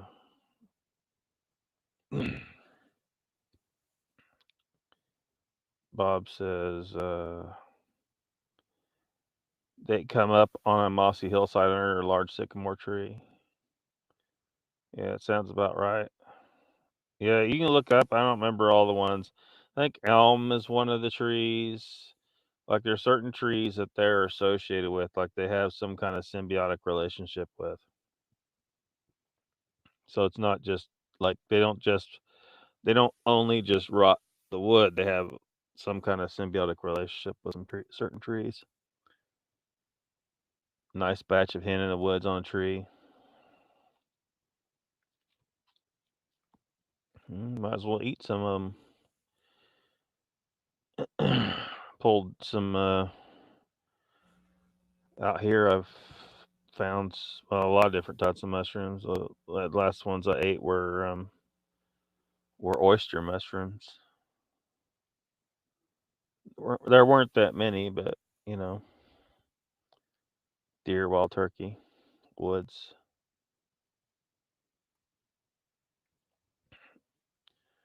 Do you eat it? Mr. Hughes says, I'll eat anything that's food. Life in heaven, on earth. There it goes. I'm having trouble with this chat. Food bucket. About a half mile of lakefront, so fish also.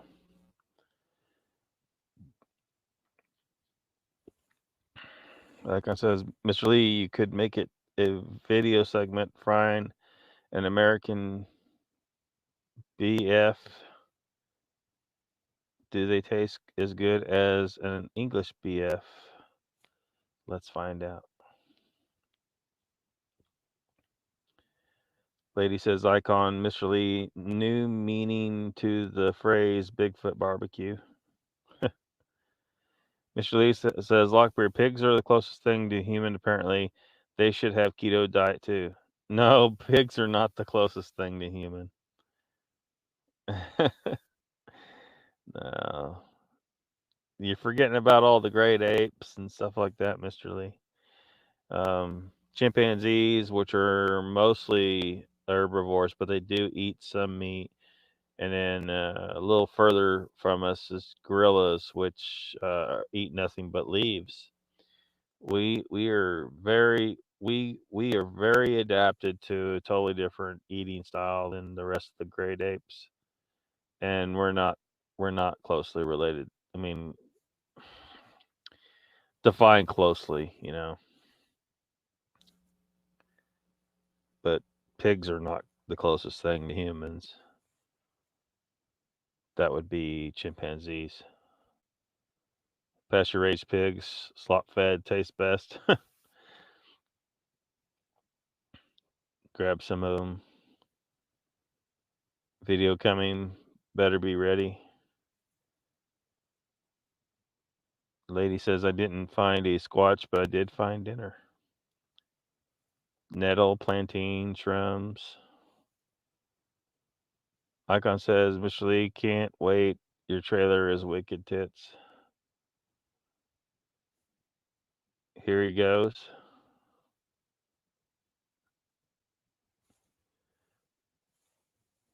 Yep. All right. Well, we went way over and way off the paranormal topic, so hopefully we didn't lose too many people. But it's definitely time to wrap it up. Thank y'all for hanging out. Be sure to subscribe to my channel if you haven't already, because